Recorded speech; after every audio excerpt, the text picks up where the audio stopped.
The night with the Ice Queen CEO ended with me running for the hills. The next day, her assistant sent me a black AMX and a document titled A Comprehensive Performance Evaluation of Last Night's Engagement. Response time S, stamina A, service attitude B-. Overall assessment excellent. A handwritten note was attached, room for improvement. Looking forward to the next performance review. I was so terrified I packed my bags, submitted my resignation, and was ready to move to another state. I thought I was free. Then on the first day of my new career as a Twitch streamer, a user named J.T.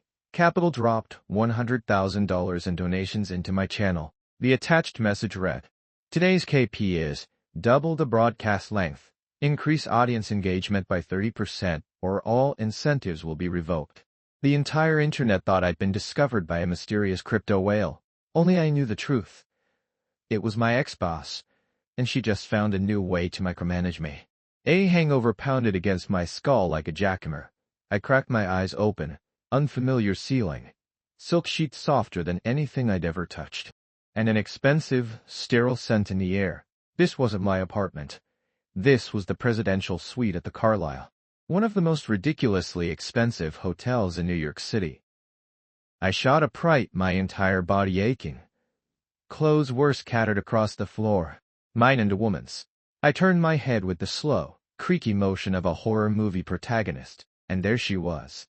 A sleeping face as perfect and cold as sculpted marble. It was my boss, the billionaire CEO of APX Holdings, Juliana Thorne.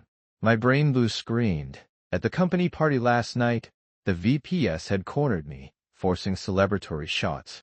I blacked out, and then I apparently ended up with the she-devil herself. Panic, cold and absolute, washed over me. I scrambled out of bed, fumbling to pull on my clothes, my only thought to vanish off the face of the earth. On the nightstand, next to a sleek black credit card, was a single sheet of A4 paper. The title hit me like a punch to the gut, Comprehensive Performance Evaluation. My hands started to shake. Core metrics, response time S, stamina A, overall assessment excellent, service attitude B. No, a commendable effort. Eager to debrief and strategize for future growth. A-B? Debrief. This was the ultimate humiliation. This wasn't just an insult. She was turning me into a human KPI, a project to be optimized and assessed. I could already picture my nightmarish future. Juliana standing by the bed with a stopwatch and a clipboard, her expression flat. "Leo, your duration was down 3.5 from the last session, and your response time slowed by 0.2 seconds. I'll need a full root cause analysis report on my desk by morning. My dignity was worth more than this." I could be fired, but I refused to be performance managed in the bedroom. I stormed back to the desk, grabbed my phone, and typed out a resignation email with fingers flying faster than they ever had on a company report. Subject: undone. Body: the world is a big place. I'm gonna find a couch to lie on. Sense: the moment it was gone, I felt a profound sense of liberation. Goodbye to you. I scold corporate overlord, and goodbye to your damn performance reviews. I, Leo Miller, would rather starve, would rather jump from this 30th story window, than be subjected to that kind of bullshit ever again, too. On Monday, I slapped a printed copy of my resignation letter on the bald head of the HR director. He looked at me like I'd just torn up a winning Powerball ticket. "Miller, have you lost your mind? You're on Juliana Thorne's flagship project. This is a career maker. Is the pressure getting to you? I can approve some PTL, just take a week off." I couldn't be bothered to explain. A career's the CEO's performance review boy toy. No thanks. I just wanted my freedom into restraining order. My co-workers whispered in their cubicles as I packed my sad little box of desk plants. He must have really screwed up to piss off Miss Thorne. No way, she gave him a shout-out at the party last week. He got arrogant, flew too close to the sun. Their voices buzzed around me like annoying flies. I just wanted to get my paperwork and disappear. Just when I thought they were going to drag out the process for weeks, the HR director's phone rang. He answered, and his expression shifted into a complex cocktail of shock and pity. "It's from Miss Thorne's office. It's been approved. Effective immediately." He handed me the signed-off boarding form. She approved it. The senior VP will handle the project handover. That easy. My stomach dropped. That wasn't her style. An uneasy feeling settled over me. It felt too quiet, like the air before a thunderstorm. Whatever. Stepping out of the APX Holdings Tower onto the streets of Manhattan, I took a deep breath. Even the smog-filled air tasted sweet with freedom. To make a living, I decided to lean into my one true talent, complaining. I registered it which account under the name Corporate Drone No More. At 8 p.m. I launched my first ever stream. My audience consisted of 3 viewers, 2 of whom were bots assigned by the platform. It was deeply, profoundly awkward. I cleared my throat and decided to just go for it. Alright chat, let's be real. What's the point of this whole 9-to-5 grind? Let me tell you about my psychotic former boss. I launched into a dramatic, colorful rant about my old company's soulless obsession with KPIs, carefully omitting any names or identifying details. Have you ever had a boss give you a B for your service attitude? I have. And what the hell for? Where did I go wrong? Was it because I fell asleep immediately afterwards? Finished the project. I was so caught up in my own righteous indignation that I almost forgot I was broadcasting. To my surprise, a few comments trickled into the chat. Dude, I feel you. My boss is a total psycho too. That's brutal. What kind of late-stage capitalism hell's cape did you work in? LOL. This guy's actually pretty funny. Follow. My viewership slowly climbed from 3 to 30. A tiny spark of excitement ignited in my chest. Maybe I was onto something. A gold-plated system notification slid across the screen. User J.T. Capital has entered the chat. G.T. My stomach did that sinking thing again. No, it couldn't be. 3. I told myself to calm down. There were plenty of people with those initials. Someone like Juliana Thorne, who probably scheduled her blinks and breaths according to efficiency metrics, wouldn't be caught dead watching a nobody streamer like me. I ignored it and kept my rant going. I'm telling you, this kind of boss sees employees as assets on a spreadsheet, not human beings. She thinks a paycheck makes it all okay. What about my dignity? My soul? The vibe in the chat was heating up. I just broke 100 viewers. Suddenly, my screen exploded in a shower of golden, glittering animations. A donation of 10 galaxies, the most expensive virtual gift on the platform. 1 galaxy cost $3,000, 10 was $30. 0. My tiny, pathetic stream was suddenly spamming the notification feed for the entire platform. I stared at the income summary popping up on my dashboard, so shocked I almost fell out of my chair. Thank you, my friend. You beautiful, beautiful fool. No, wait, you're a genius. I was babbling, completely overwhelmed. The chat went wild. Whoa. A wild whale appeared. You've made it, G.T. Capital. You legend. I was about to lay on the praise stick to lock down my new sugar daddy when a message attached to the donation popped up on screen. It was written in a style that was seared into my DNA. Today's KPI is double the broadcast length, increase audience engagement by 30%, or all incentives will be revoked. The grin on my face froze and then slowly melted away. That tone? That structure. Those goddamn KPIs. My hand trembled as I clicked on the profile for J.T. Capital. The avatar was a black void. The gender was listed as male. But my soul was screaming. It was her, Juliana Thorne. How did she find me? I just made this account. What did she want? To keep managing me from afar. And what did revoke all incentives mean? Was she going to take the 30 grand back? Or was it something far, far worse? The viewers in my chat were still celebrating. LMAO, is this a new way to demand more content? The whale has spoken. Guess you're not sleeping tonight. Streamer boy. Quick, do a dance for your new boss. I forced a smile that felt more like a pained grimace. Thank you, J.T. Capital. So listen, my friend, we can talk about this. My brain was spinning, survival instincts firing on all cylinders. Run? The thoughts slammed into my mind again. But where could I run? The internet has a memory, and Juliana Thorne seemed to have admin privileges for the whole damn thing. I didn't dare in the stream. I was terrified that the threat to revoke all incentives was more than just words. In my mind, Juliana had already tasked TapeEX Holdings, elite team of hackers, with a new mission. The moment I clicked end stream, they would wipe out my bank account, delete my social media, and probably steal my rare Call of Duty weapon skins. It was absolutely something she would do. To protect my $30 Zoro windfall, I had no choice but to push through. But there was no way I could keep complaining about my ex-boss. What if I said the wrong thing and another KPI dropped from the sky? So I switched tactics. I turned to the camera, my voice cracking with emotion, and began to decry the tyranny of my top donor. You see this, people? This is the crushing fist of capitalism. He's corrupting my artistic integrity with money. He's squeezing every last drop of content out of me with these ruthless KPIs. I took J.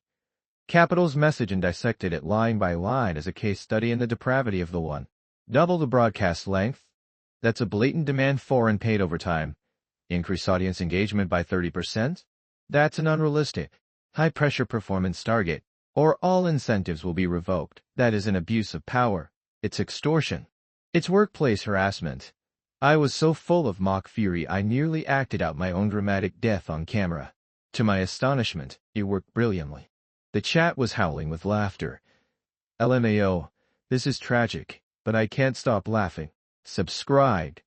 I have to see how the whale tortures you tomorrow. Dude, did you piss this guy off? Maybe you should just apologize.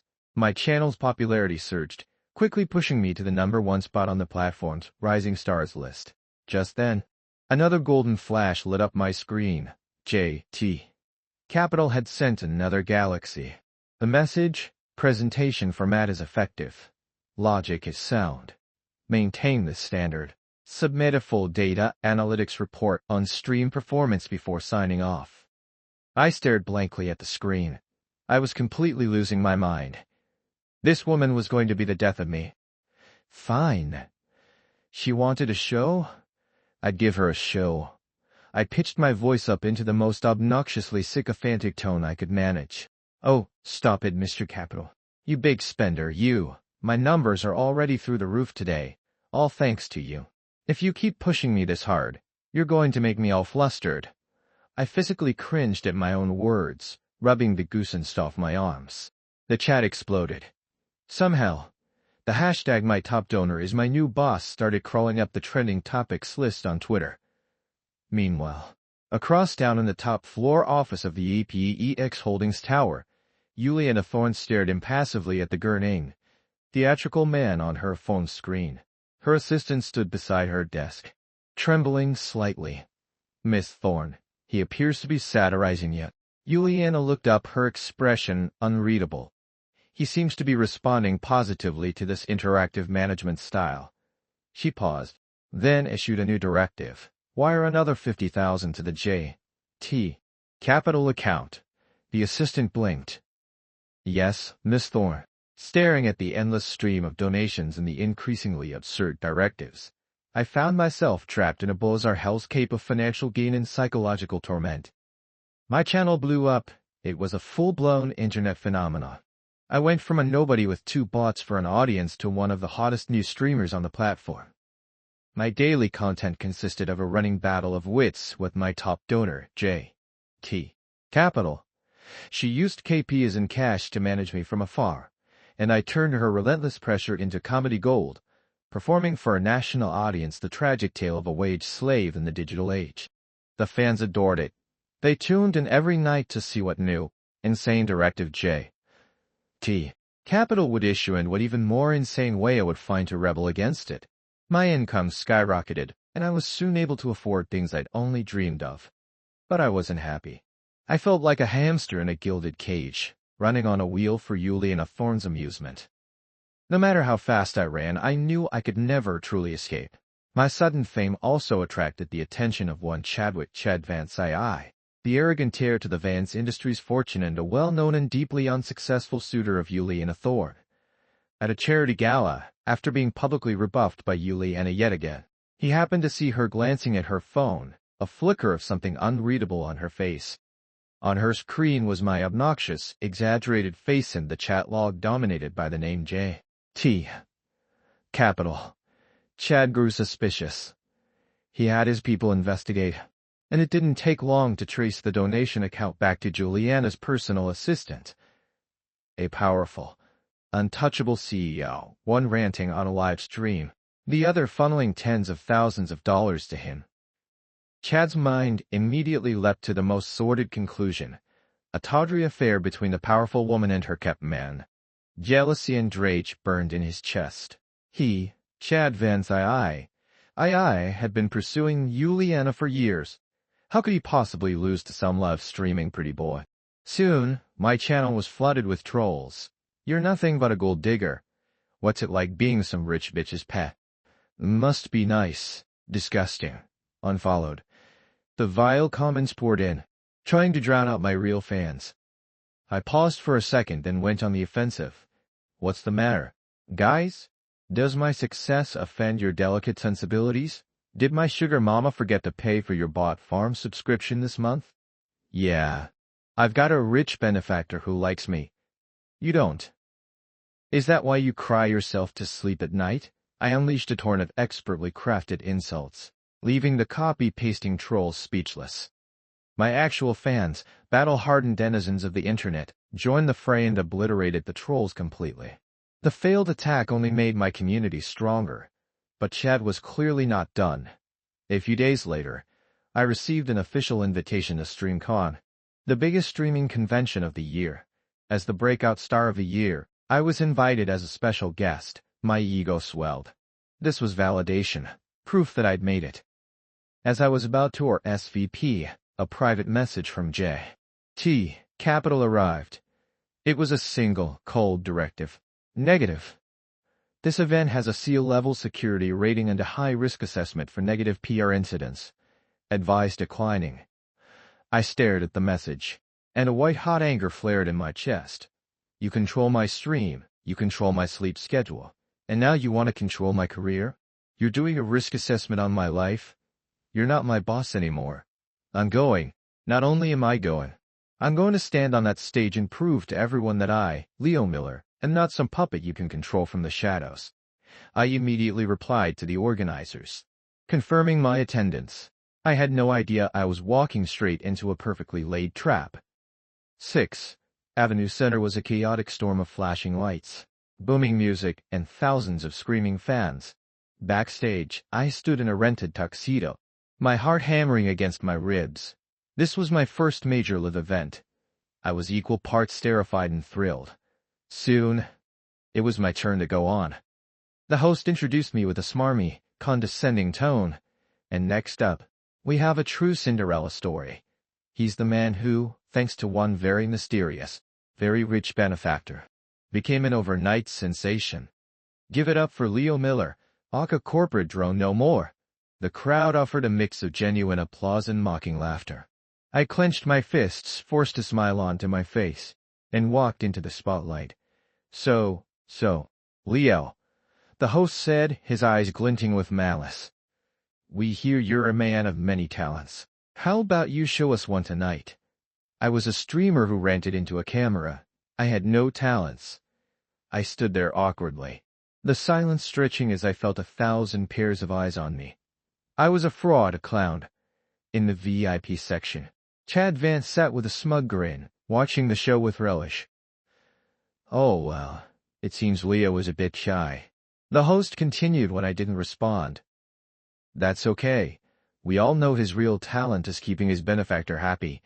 In fact, I've gathered a few questions from your fans online that they're dying to have you answer. He held up a card and read from it in a mocking voice. One fan asks, what's it feel like to be a kept man? Is the money really that easy? And another wants to know, besides kissing ass, what can you actually do? The vicious words, amplified by the speakers, echoed through the massive hall. My face flushed hot, blood pounding in my ears. Humiliation, rage, and shame churned in my stomach. I was about to lose it, to tell the host exactly where he could shove his question cards, when a commotion erupted at the main entrance. A single powerful spotlight swung to the back of the auditorium. And there she was, Juliana Thorne, dressed in a stunning black evening gown, flanked by a team of imposing bodyguards, walking toward the stage with the deadly grace of a panther. She was in full makeup, her aura of command so intense it sucked the air out of the room. A queen arriving at her court. The entire hall fell silent. Chad Vance's smug grin froze on his face. He never in his wildest dreams imagined she would show up in person. The host was dumbfounded. Miss Thorne, what are you doing here?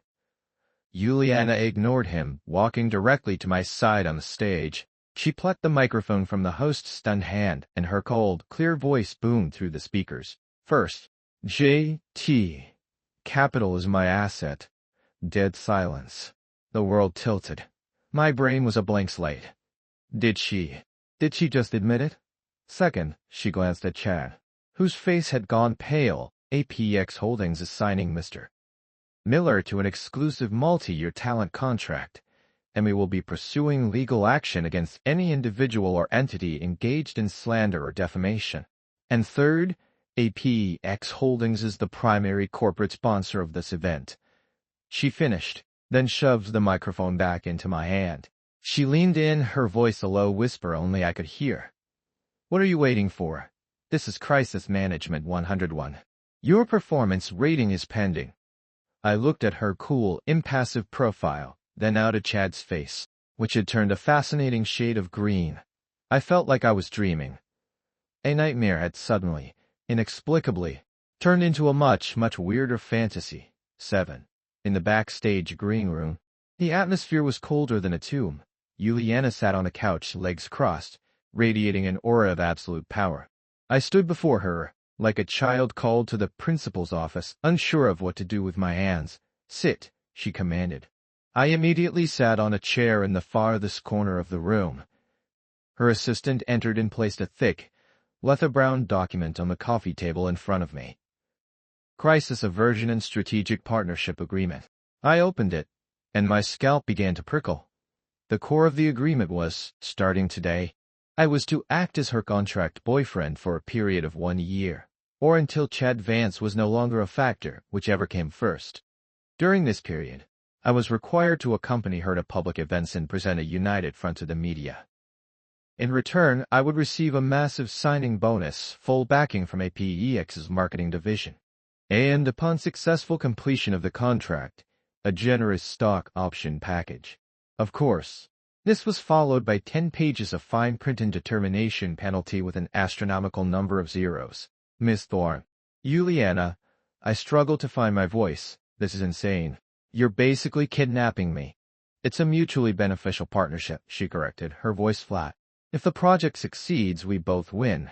You get fame and wealth beyond your current projections, and I neutralize a persistent annoyance.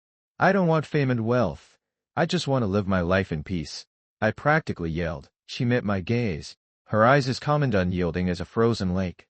Do you really think that's an option anymore, after Chad was humiliated tonight? Do you think he'll just let it go?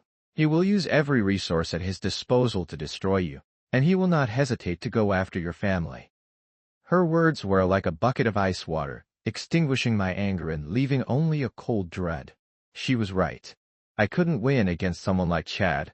To increase operational efficiency, you'll move into my penthouse, she stated, dropping another bomb. What? Immersive work environment. You'll be on call 20 users. Is there a problem? Could I say there was a problem? I glanced at the penalty clause in the contract and felt an invisible collar tighten around my neck. And so began my forced cohabitation with the Ice Queen CEO. Her penthouse was a sprawling, minimalist palace overlooking Central Park. My bedroom was directly across the hall from hers. In our new life together, she remained the same KPI-obsessed tyrant.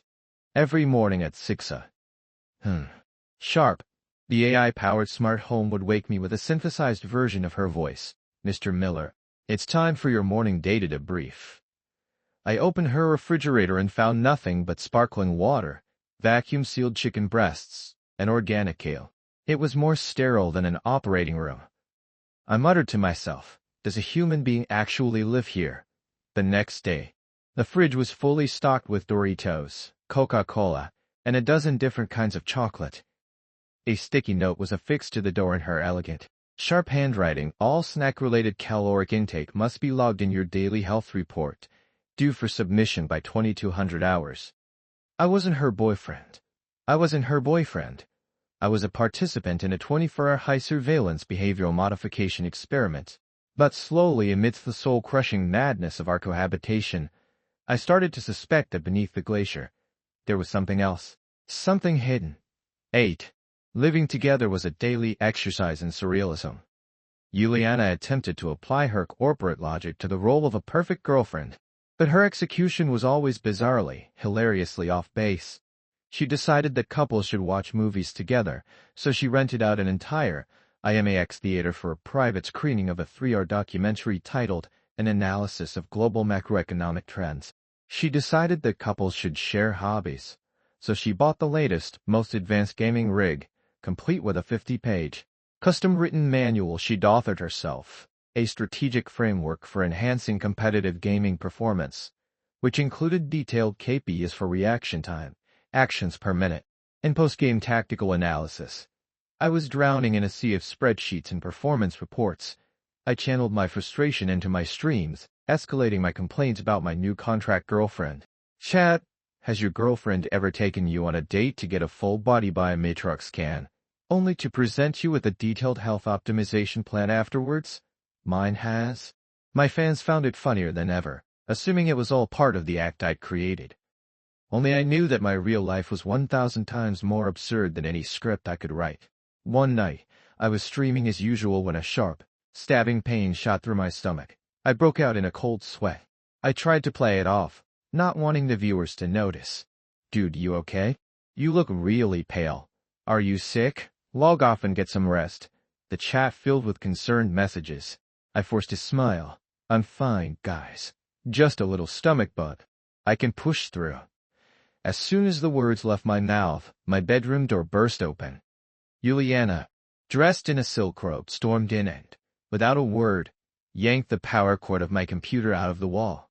The screen went black. I was stunned, then furious. What the hell are you doing? I'm Liv. She ignored my outburst, pressing the back of her cool hand against my forehead. Body temperature is 101.3 degrees Fahrenheit. Heart rate is elevated. She then hauled me out of my chair like I was a sack of potatoes and deposited me onto my bed. Terminate all non-essential activities immediately. Bed rest is mandatory. I was in too much pain to argue, so I just watched as she took out her phone, her expression deadly serious as she began to search how to care for a patient with acute gastritis. 10 recipes for ginger tea with honey. Half an hour later, she returned with a mug of murky, suspicious-looking liquid that smelled vaguely of burned herbs. Drink this, she commanded. I looked at her face, slightly flushed from the steam in the kitchen, and the sleeve of her $1,000 robe, which now had a mysterious stain on it. Something in my chest softened. Just then her phone buzzed. Her assistant's frantic voice came through the speaker. Miss Thorne, the video conference for the European merger is about to start. Their legal team is already online. I expected her to rush off to her office. Instead, she replied with a simple, calm statement, postpone the meeting. I have a more critical project I'm managing at the moment. She hung up the phone. And the critical project she was referring to was me, lying in bed being forced to drink a mug of her terrible homemade ginger tea. I pinched my nose and chugged the whole thing down. For the first time. I thought that maybe, just maybe, this corporate she-devil wasn't so bad after all. 9. Chad Vance's retaliation came faster and was far more vicious than I could have imagined. He was done with petty roles and online harassment. This time he came for blood. I received a text from an unknown number. It was a picture of my parents' small diner back in Ohio. My mom was smiling, handing a soda to a neighborhood kid. My dad was dozing in a chair on the porch. A second text followed. You have 24 hours to get away from Juliana Thorne. If you don't, I'll make sure your whole family regrets the day you were born. The blood in my veins turned to ice. A poisonous cocktail of rage and fear seized my heart. I didn't care what happened to my reputation, but I would not let him drag my parents into this. I started to deliberately pull away from Juliana. I made excuses to get out of the couple events she scheduled. I threw the daily health reports she gave me directly into the trash. The way she looked at me shifted from confusion to puzzlement and finally to a cold, analytical stare. I thought she would get angry, that she would demand an explanation, but she didn't. Instead, she just doubled down on her bizarre, data-driven attempts to improve our partnership. She bought me a pair of limited edition sneakers I'd mentioned wanting months ago. The attached note read, "Data analysis suggests that material incentives can increase collaborative motivation by up to 27%. She even enrolled me in an expensive executive course on emotional regulation and stress management." The note: "Your recent emotional volatility deviates from baseline norms.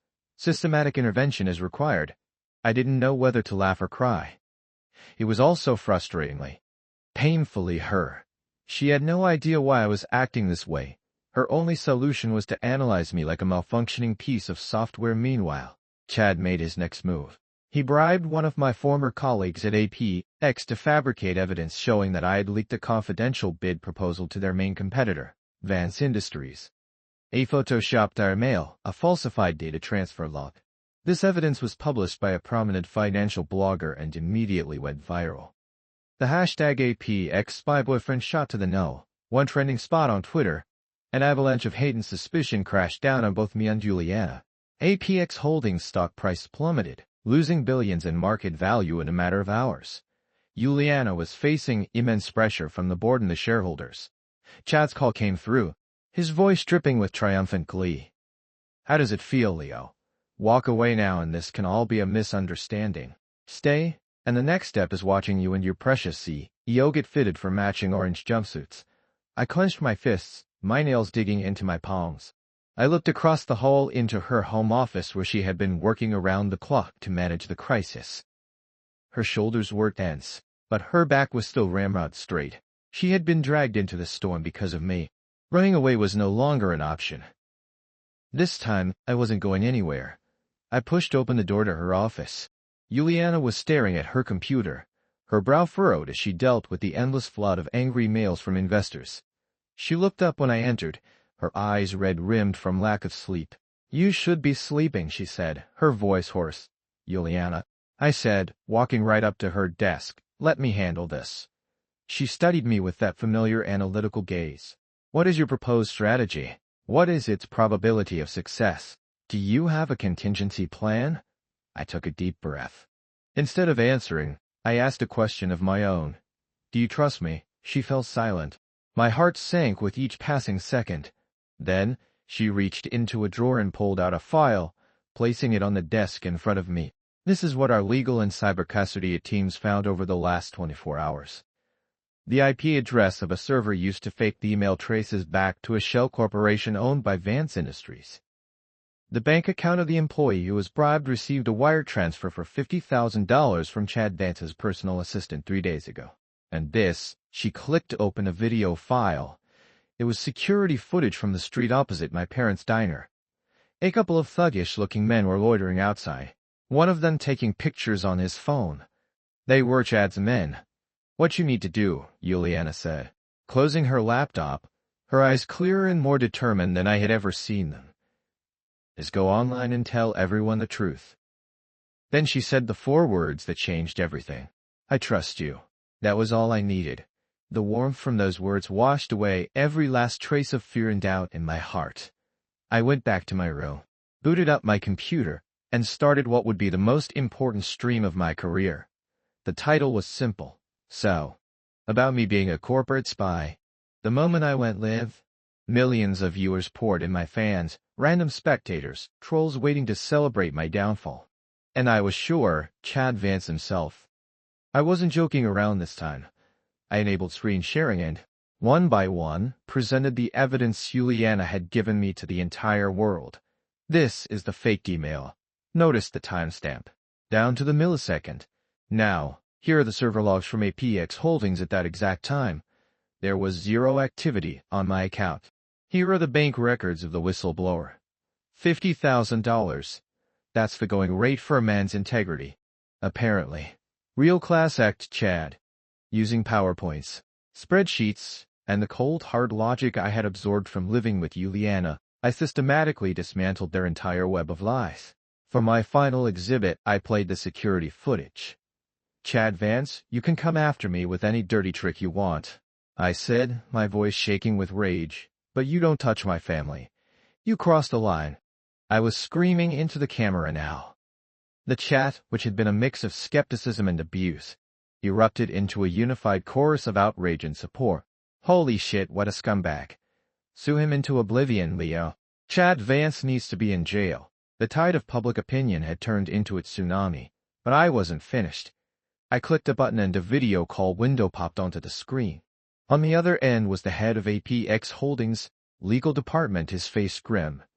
"I am announcing," the lawyer said, his voice firm and powerful, "that as of 1 hour ago, APX Holdings has filed a formal police report and a civil lawsuit against Chadwick Vance and Vance Industries for corporate defamation, conspiracy to commit fraud, and witness intimidation, among other charges. We have irrefutable evidence and we will be seeking the maximum possible damages and penalties." I glanced at the viewer list. In the VIP section, the icon for Chad Vance's account had just gone dark. He knew he was finished. The storm passed. Chad and his cronies were arrested, Vance Industries' stock crashed and burned, and the company was too busy fighting lawsuits to be a threat to anyone. Yuliana and I emerged from the wreckage as the unlikely victors. I was hailed as a hero, a champion of the little guy who had taken out a corporate bully and won. And Yuliana, with her masterclass in crisis management, had cemented her reputation as one of the most brilliant and ruthless CEOs in the country. When I got back to the penthouse, Yuliana was waiting for me on the sofa. She had changed out of her power suit and was wearing a simple sweater and pants. Without her makeup, she looked younger, softer. A wave of warmth washed over me. I walked over, intending to pull her into a hug. Instead, she handed me a document. I looked at the title and almost choked. Post-mortem report and performance analysis. The Chad Vance Incident Crisis Response. She pointed to a specific page. Her expression deadly serious.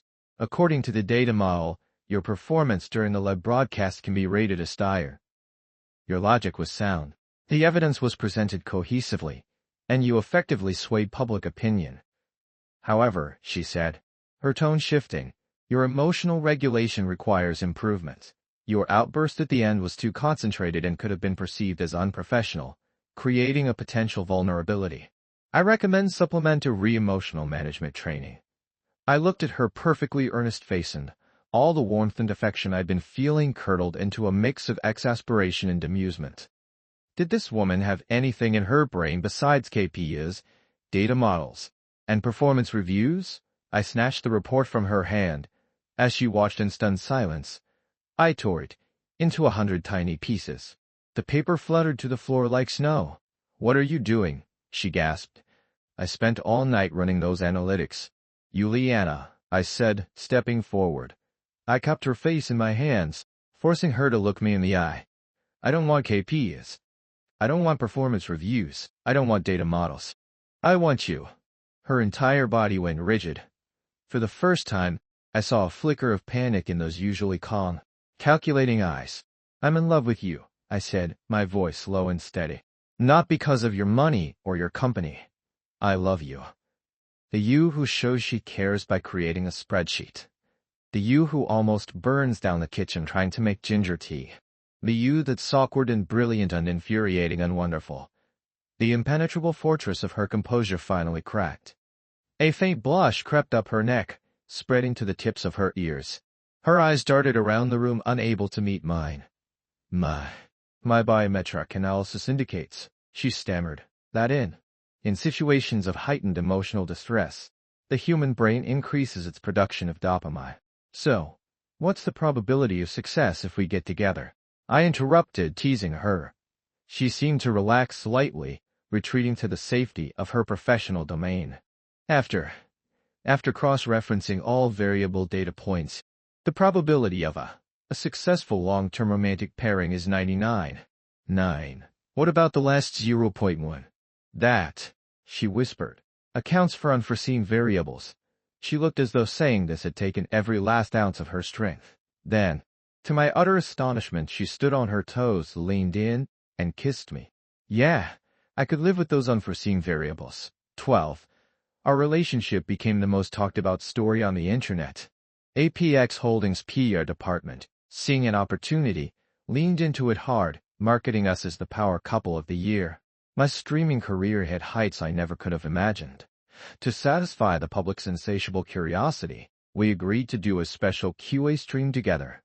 I sat in my usual chair with Yuliana perched on a stool beside me.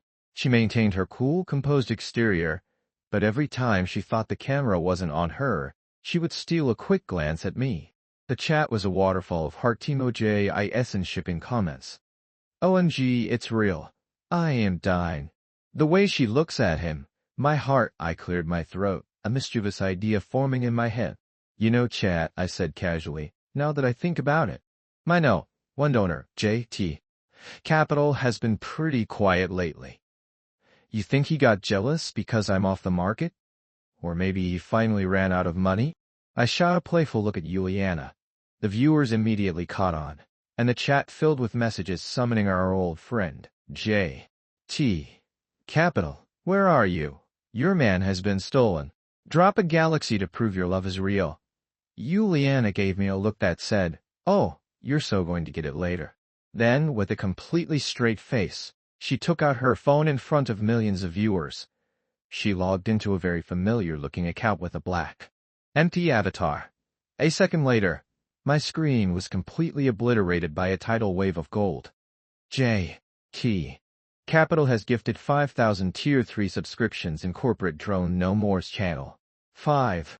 0 of the most expensive subscriptions, a donation worth nearly $250,000. The platform's servers audibly groaned under the strain, and in the center of the screen, a message appeared that would go down in streaming history. Perpetual exclusive sponsorship. Budget, unlimited. J. Thorne. The chat went completely silent for 3 full seconds. Then it detonated. Holy mother of. The benefactor was in the house the whole time. This is the most romantic thing I have ever seen. I approve this marriage. I've eaten so much of this content, I think I'm going to explode.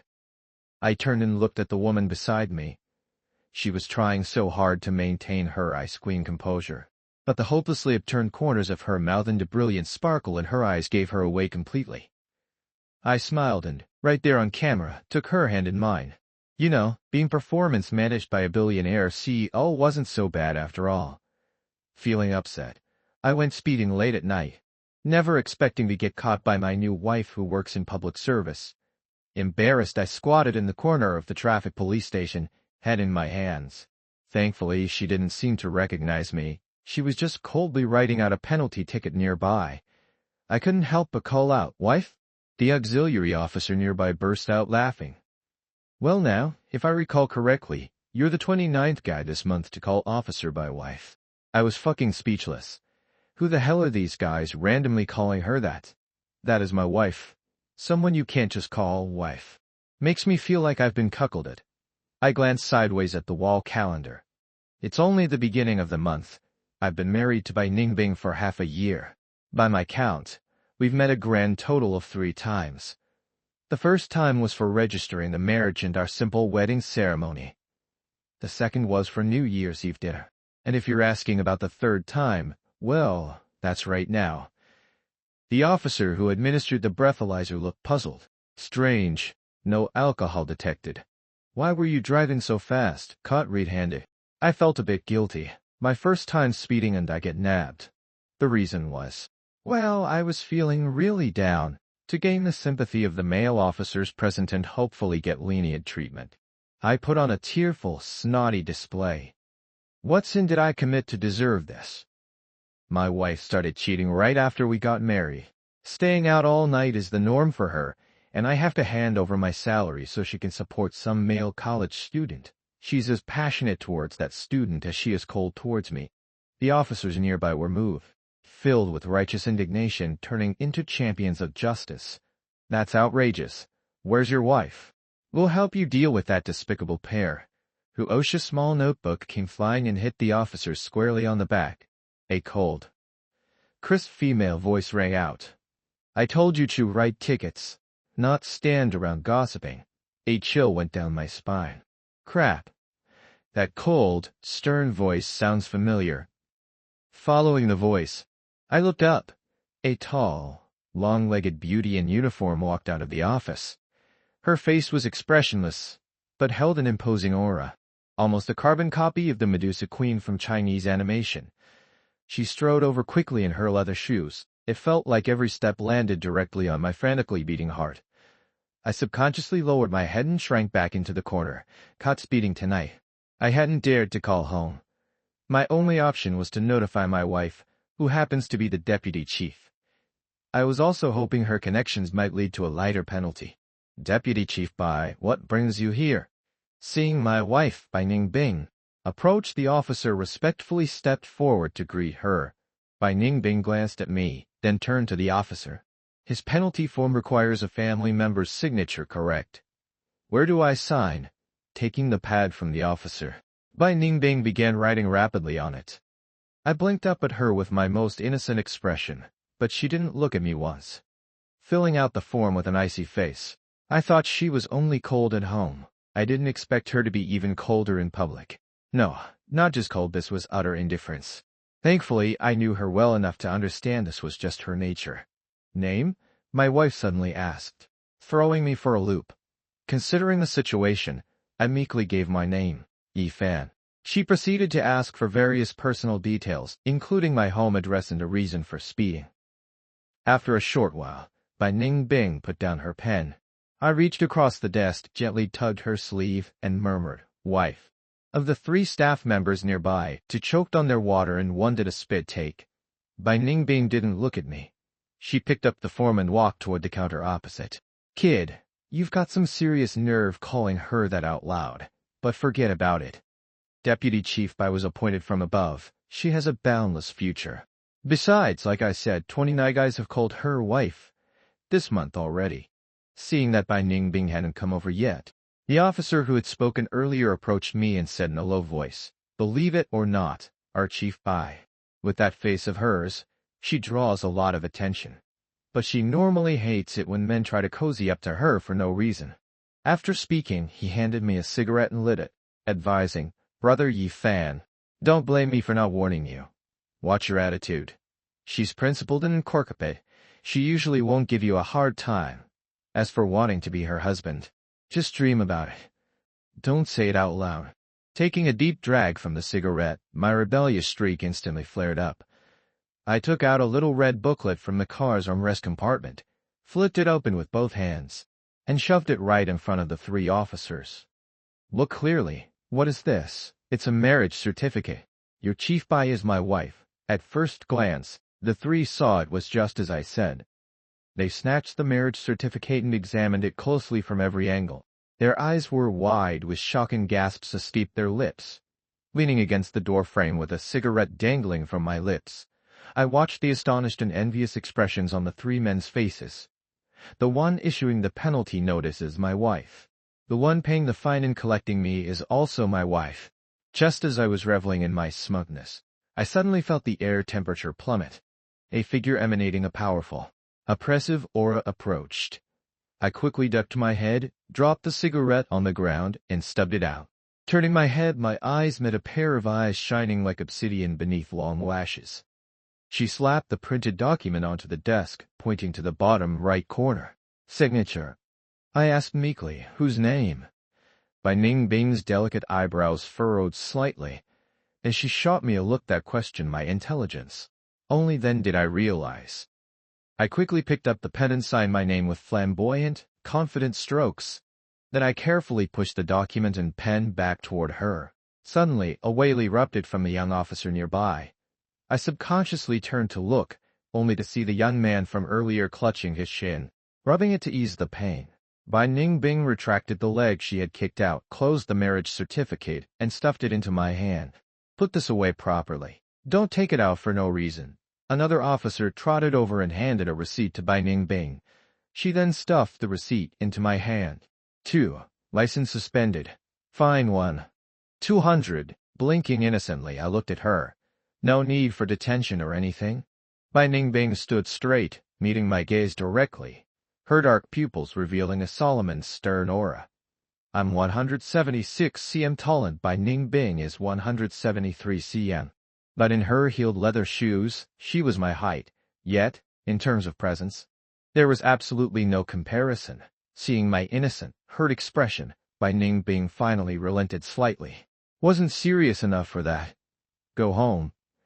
As I flustered like gathered my things, my stupid self asked, "Has the fine been paid?" Bai Ningbing nodded. "Paid? Oh, wow." A collective sound of teasing understanding rose from the male officers nearby. Bai Ningbing slowly turned her head towards them. The area fell instantly silent and everyone uniformly lowered their heads.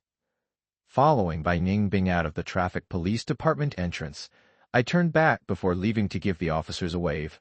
Departing breezily, reaching the car, I placed my hand on the driver's door handle. A soft cough sounded behind me, and only then did I remember my license had just been suspended. Shaking my head helplessly, I said, "You head back to work. I'll call a designated driver." The words were barely out of my mouth when Bai Ningbing opened the driver's door and slid right in. Utterly dumbfounded, I stared at her blankly. Bai Ningbing shot me an annoyed glance. "Get in." I quickly hurried over to the passenger side and got in. After fastening my seatbelt, the car pulled smoothly away from the station. It was exceptionally quiet inside. Back where there were more people, I could manage a few words. But now I had no idea what to talk about. I awkwardly fidgeted with my fingers. "What got into you tonight?" 2 seconds later, it finally clicked, and just as I was about to explain, I sighed instead. "Haven't seen my wife in months. Been in a bad mood." My head was practically buried in my chest when someone suddenly tapped my arm, pushing me upright. I tensed up, straightened my posture, and glanced at Bai Ningbing beside me. She was focused on the road ahead, her gaze never once drifting toward me. Confused, I asked, "What's up?" "Seatbelt." Her words were clipped, but I got the message. My seatbelt was crooked. After adjusting it, I looked at Bai Ningbing again. Still driving with rigid precision, her eyes never left the road, yet somehow she knew exactly what I was doing. I licked my lips. "For a second there, I thought you were gonna lecture me. We'd barely ever spent time alone together. But with just the two of us in the car now, the silence was painfully awkward." Streetleted streamed through the window, casting a glow on half of Bai Ningbing's face. Cold yet strikingly beautiful. Out of nowhere she spoke. "Why would I lecture you? I saw you kick your subordinate earlier, so I thought you were gonna hit me." Bai Ningbing turned her head slightly, her expression unreadable. "Are you my subordinate?" There was a hint of mockery and resignation in her tone. For some reason around her, I always ended up acting insecure, not just regular insecure, but the kind of stupid, cringe-inducing insecurity that even I couldn't stand. The only thing left to do was shut up. We arrived at the underground parking lot of our complex. After killing the engine, Bai Ningbing didn't get out. "Before we got married, I told you my job is unusual. I'm rarely home. You said you understood. I thought you actually got it." Maybe it was her profession, or maybe it was because she was my superior, but the way she said it made me feel like a student being scolded by the principal. I nodded. "I know. Your job's different. Long hours. Frequent business trips." Bai Ningbing leaned back in her seat, arms crossed, staring ahead with a resigned expression. I knew dragging this out wouldn't help, so I came clean. "My parents were nagging me about having kids tonight. Got annoyed. So I went for a drive. A drive at 160 kilometers per hour. I hunched my shoulders. Won't happen again." Bai Ningbing seemed to let it go, opening the door and stepping out. We walked toward the house, one after the other. Once home, we retreated to our own rooms. Logically, two people living together without talking or interacting should feel awkward. But with Bai Ningbing, aside from the initial discomfort, I didn't feel any tension at all. After washing up, I headed to the kitchen for some warm water. There, I saw Bai Ningbing in the living room, adjusting her uniform and putting on her police cap. I froze. "You're going out again?" Her hair wasn't fully dry yet. I watched as she buttoned up her shirt. She glanced at me and nodded. "Yeah, my turn for night shift." Seeing her pull on black socks, I couldn't bring myself to suggest she stay home. "You never worked at the traffic police unit before, right?" Lacing up her shoes, she replied, "Just a temporary transfer. I'll be back at the station soon." With that, she gave me one last look, turned the doorknob, and left. I watched her figure disappear into the distance, soon replaced by the taillights of Herc, until she was completely gone. Come to think of it, ever since we were kids, I've always been watching her back. In kindergarten, she comforted me when I cried. By 3rd grade, she'd already skipped to middle school. When I started 7th grade, she was in a top-tier youth program. By the time I finished high school, she'd already graduated with a master's degree. Can you believe it? Too young, her parents made her pursue her doctorate, then join the selected civil servant program. By the time I graduated with my bachelor's degree, she had already completed 2 years of intensive training and was directly appointed as a Level 2 investigator. Aside from attending the same kindergarten, I could never keep up with her pace and studies. If our parents weren't family friends for generations, I probably would never have seen her in my life. No, wait, perhaps once during the spring festival. In my hazy memory, there was only her standout height, her devastatingly beautiful face, and her unattainable aloofness. I had always secretly admired her, but I knew it was impossible. It wasn't until I became her husband that I realized it wasn't a dream. It's just that, as a married couple, we're worse off than roommates sharing rent. The next day was the weekend, and my father-in-law asked me over for dinner. Only when I arrived at the Bai residence did I realize Bai Ningxia was also there. Bai Ningbing was excessively outstanding, leaving her peers far behind. Her younger sister, Bai Ningxia, however, was much more normal. Equally tall and beautiful, but not good at studying, not even reaching the average level. How would I know? I went through school with her normally from kindergarten all the way to graduating with our bachelor's degrees. I had the top score for university admission. She had the last. As soon as I arrived, she dragged me into a duo queue. Look at your sorry self. Hurry up and play support for me. I shook my head, refusing, resting my head lazily on the table to watch her play. Tell me, what kind of guys does your sister like? Hearing my question, Bai Ningxia laughed heartily. Don't worry, definitely not your type, I kicked her chair playfully. Get lost. Talk properly. Click. The door was pushed open. Bai Ningbing made her grand entrance, radiating the aura of an ice queen. She wore a white shirt, her jacket draped over her arm. Taking off the jacket revealed an even more stunning figure, dazzling enough to make one unable to keep their eyes open. Hearing her, my mother-in-law took her jacket and pulled her into the living room. As soon as she entered, she scanned Bai Ningxia on me like a scanner. I immediately sat up straight. She glanced coolly at Bai Ningxia, then simply sat down opposite me. My father-in-law and mother-in-law continued their battle in the kitchen. I moved over next to her and poured her a glass of boiled water. You came too. Bai Ningbing glanced at me, picked up the glass, took a sip, and said nothing. Across from us, Bai Ningxia, enjoying the show, burst into merciless laughter. Oh my God. I can't. This is hilarious. This is her house. Does she need a reason to come back? So awkward. I could dig a hole in the floor. I call my own parents mom and dad. So often I just realized I was at my in-laws' house, not my own. I don't know why, but I always end up saying thoughtless things in front of Bai Ningbing. Fortunately, I've embarrassed myself so many times it doesn't matter anymore. Pausing for a moment, I asked, were you tired from being on duty yesterday? Maybe you should go rest for a bit. Bai Ningbing put down her glass, slowly relaxed her body, and leaned back against the sofa. Suddenly, a fair, delicate hand reached behind my neck and patted it gently twice. Then it slid down my back to rest on the sofa. The delicate touch instantly made my brain crash, leaving me frozen on the spot. Call me when the food is ready. After saying that, Bai Ningbing closed her eyes, leaving me alone sitting on pins and needles, heart pounding, face flushed red. After lunch, Bai Ningbing changed into her work clothes, ready to go back to work again. I followed behind her, watched her get into the car. Before she left, I stuffed a few warm tangerines into her hand. I picked the female ones, they're very sweet. Eat them at work if you get thirsty. Bai Ningbing raised an eyebrow, looking at me with an unreadable expression. The scene became awkward for a moment. Bai Ningbing took the tangerines from my hand. The brief touch made my heart flutter again. Go back inside. I nodded, about to turn and leave when I suddenly remembered something. Just before she started the car, I said, find some time to rest.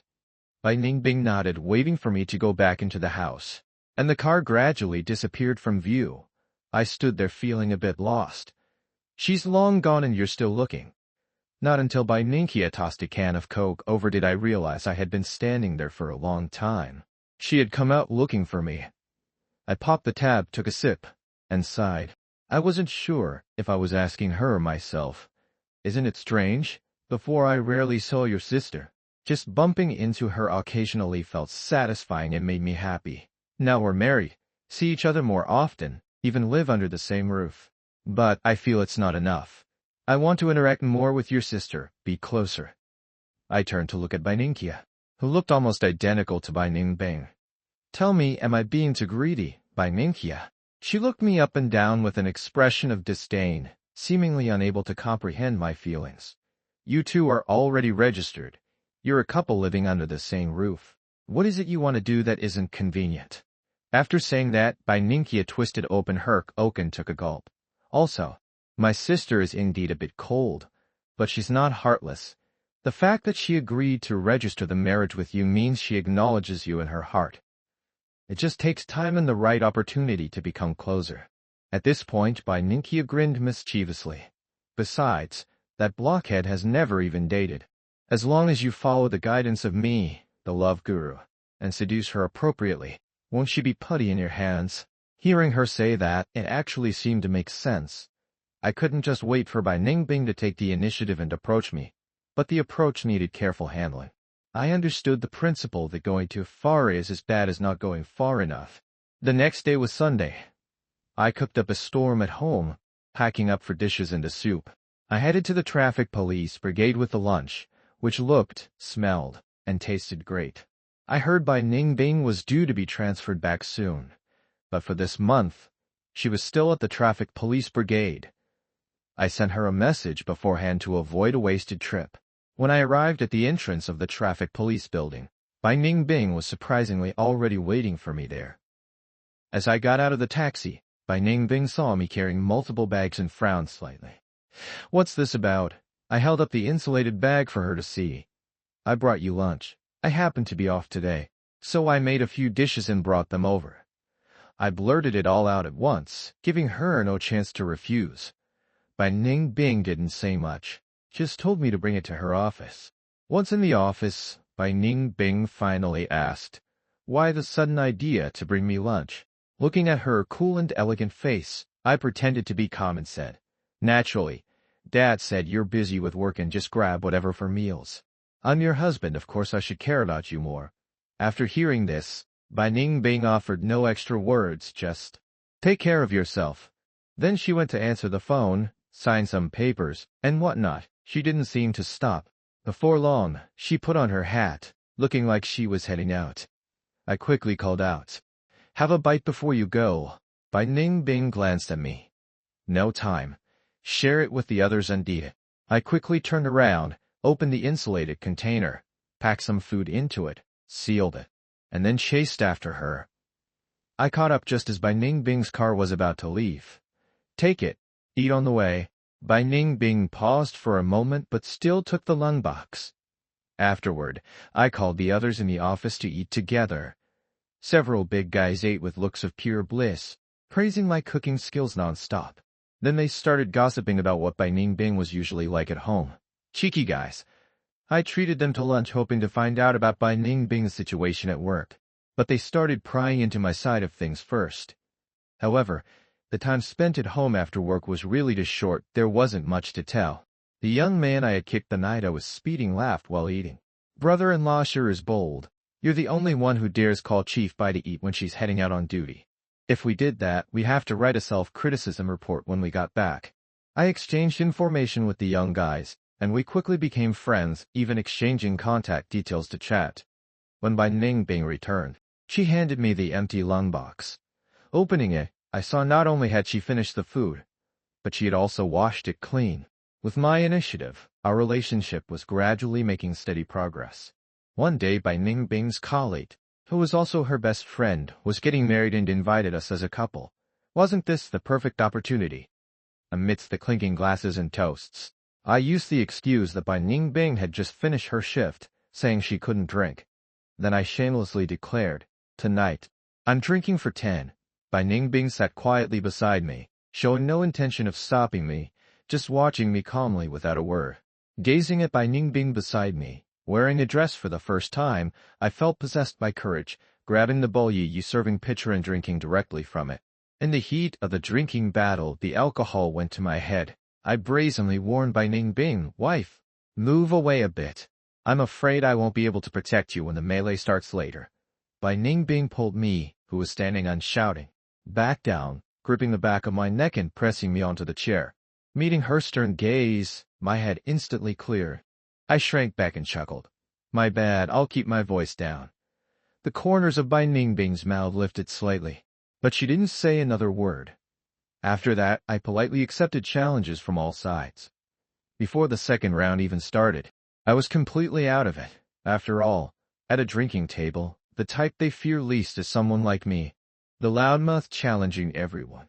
Without a word, Bai Ningbing took my glass, clinked it with those who came to toast, and downed it in one gulp.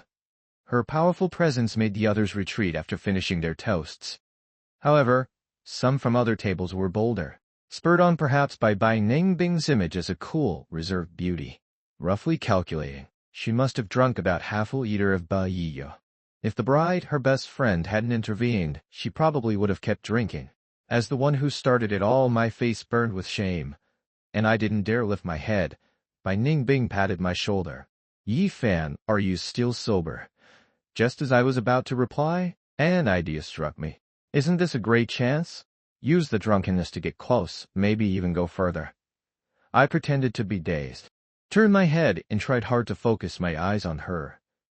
Then I leaned sideways, acting like I was about to fall right off the chair. Although Bai Ningbing had drunk quite a bit, she was still quick enough to catch me. Seeing me almost collapse onto the floor, Bai Ningbing put my arm around her neck, placed it over her other shoulder, and held it securely. I let myself slump against her, allowing her to drag me away. Just outside the private room door, Bai Ningbing seemed to find it inconvenient and hoisted me directly onto her back. It really proved the saying that a slim figure can hold great strength. I opened my eyes just a crack, peeking as Bai Ningbing got a hotel room in our names as husband and wife. She took me into the elevator and into the room. She wiped my face and loosened my clothes. Seizing the moment when she bent down to wipe my face, I pretended to have a drunken fit and hugged her. I called her wife. Bai Ningbing simply acknowledged it, surprisingly not pushing me away. After hugging for a while, I felt the time was right. Holding the back of her head, I slowly leaned my face closer. I could feel her breath quickening until we were just a centimeter apart when Bai Ningbing suddenly turned her face away. She just gave me a simple hug, leaning on her shoulder. I instantly sobered up. At the same time, I felt extremely disappointed. "Stop your drunken act." After saying this, Bai Ningbing pushed me back onto the hotel bed. I quickly closed my eyes and lay down properly. Bai Ning didn't lie down with me. From the sounds, it seemed like she made do on the sofa. She left before dawn. Still lying in bed, I couldn't understand why, for us, a married couple for over half a year, we hadn't even held hands. Can you believe this? But the immediate problem was, after being so forward last night, how could I face Bai Ningbing now? Her evasion left me mortified. As noon approached, I still hadn't recovered from last night's disappointment. Ring ring, my phone rang. My heart filled with both anticipation and fear. Picking it up, I saw it was a call from my boss at the company. It turned out the company needed me to go on a long business trip. My boss, afraid I might refuse, specifically emphasized the importance of this assignment and the reward for completing it. Little did he know, this assignment felt like a pardon to me. Otherwise, how I would face Bai Ningbing back home tonight was going to be a real issue. I quickly went home, packed my bags, and was on a plane in less than 2 hours.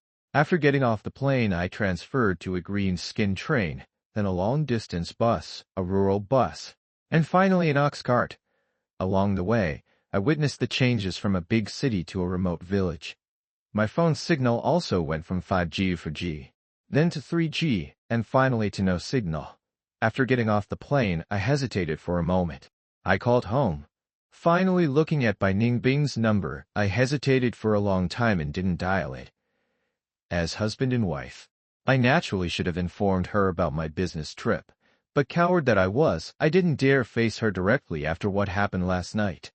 My Ningbing most likely knew I was pretending to be drunk and that I'd planned to make improper advances towards her. Forget it, I didn't want to think about it. The more I thought, the more ashamed and uncomfortable I felt. I spent over half a month in a mountain village that didn't even have phone signal. The mission was completed successfully. Everything in the mountains was clear waters, green mountains, blue skies, tranquil and warm with kind-hearted people.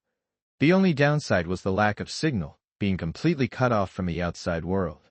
I imagined that if I really went missing here, the outside world might never even know. The night before I left, the simple villagers held a farewell feast for me. They called it a farewell feast, but it was actually all local home-made specialties: mountain chicken, duck, and mutton, along with home-brewed sorghum wine. Although it didn't look like much, it was the tastiest and most heartwarming meal I'd ever had. It would have been even more harmonious if you disregarded the final scene where the villagers got me completely drunk. In that moment of tipsy lightheadedness, I thought back to that night at the hotel when I was also drunk. Memories of Bai Ningbing, bit by bit from childhood until now, flashed through my mind like a slideshow.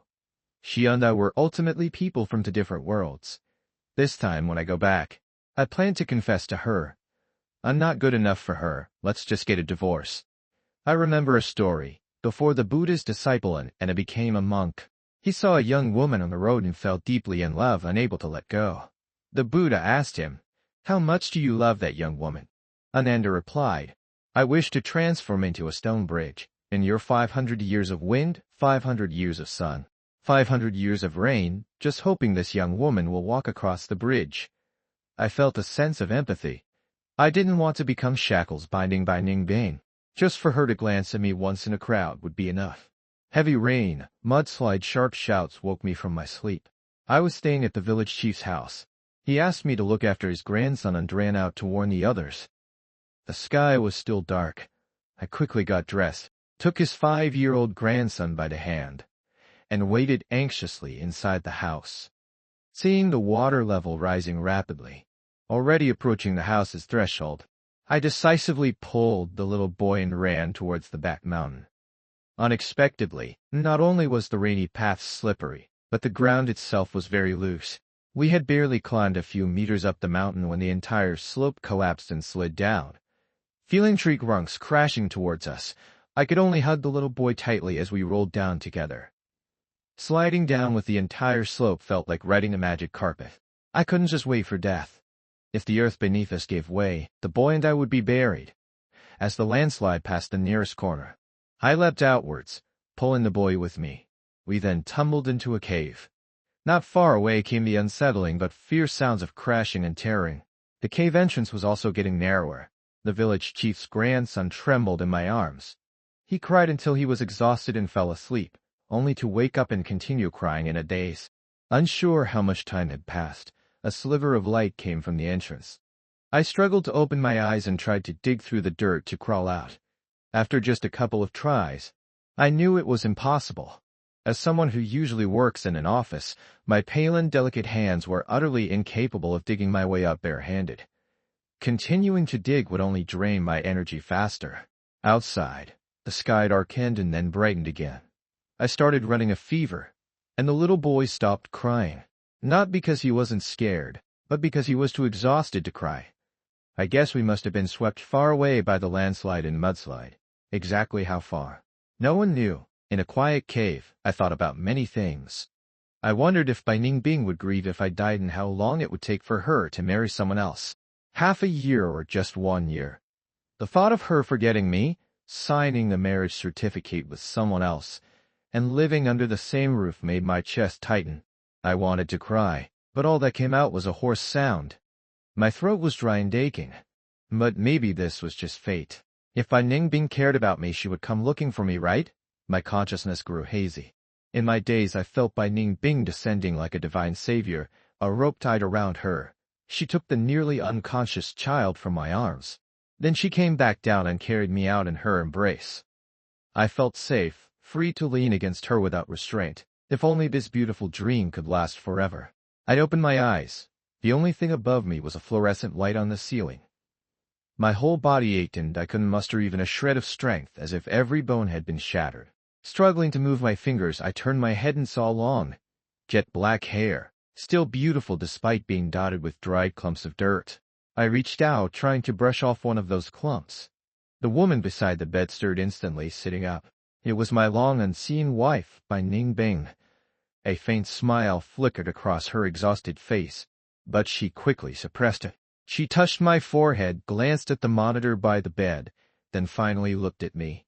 "Don't move around. They say those who survive great calamities are blessed afterward." So why was I being scolded the moment I woke up? My heart ached and I felt the urge to cry. "Why are you yelling at me?" Bai Ning Bing seemed momentarily flustered. She grabbed a tissue and wiped the tears from the corners of my eyes. "I'm not yelling. Just don't move or the ivy will back up. How's the little boy?" I changed the subject. Bai Ning Bing nodded. "He's fine. Under observation in a regular ward." As she adjusted the IV drip, I reached out and held her fingers. Her movements paused briefly before she sat down and looked at me. I licked my dry lips. I thought I was going to die there. Bai Ning Bing pinched my cheek with her other hand. "Yifan, you've got some nerve running off to such a remote place without a word. If your mother hadn't called me in tears, you really might have stayed there for good." Her words only made me feel worse. "Before I left, I didn't dare message you. I was afraid you'd ignore me." Bai Ning Bing looked at me, puzzled. Maybe someone like her only knew the annoyance of being pursued, not the feelings of the pursuer. Maybe she thought I was being melodramatic. But after surviving such an ordeal, I figured it was best to be honest, even if the consequence might be a clean break. I took a deep breath. "That night we drank, you wouldn't let me kiss you. I thought you were angry, so I didn't dare message you." Bai Ning Bing's brows furrowed, her expression turning serious. It was the first time I'd seen her like this. She cupped my face with both hands. "Since when did I say I was angry or ignoring you?" With my face squished, I could barely speak. I shook my head slightly, mumbling, "I guess you didn't then." Judging by her tone, she didn't seem to dislike me. I held her hand and kissed the back of it. Bai Ning Bing jerked her hand back as if shocked. "Stop messing around." Pressing me down to lie still, Bai Ning Bing instructed, "Don't move around or your wound might reopen. Why won't you let me kiss you? Do you hate me?" Since the cards were on the table, I dropped the act and said whatever came to mind. Bai Ning Bing stood up, looking down at me, and replied coolly, "Are you done yet?" I struggled to sit halfway up, leaning against the hospital bed. "Don't change the subject. Do you not want to spend your life with me?" "What kind of marriage is this?" "Forget kissing. I haven't even held your hand." Bai Ning Bing froze for a moment, then let out a soft sigh. Her face remained expressionless, as if it were incapable of showing any emotion. "Yifan, I'm not a frivolous woman. If I hated you, I wouldn't have married you. If I hated you, I wouldn't have taken a helicopter the moment I got the call to come find you." She paused, turning to look out the window. "Only when I saw you alive did I finally relax. I've never feared any criminal. I don't even know what fear feels like. But when I couldn't find you..." Her voice grew quieter. This was the first time she had ever spoken so much to me at once.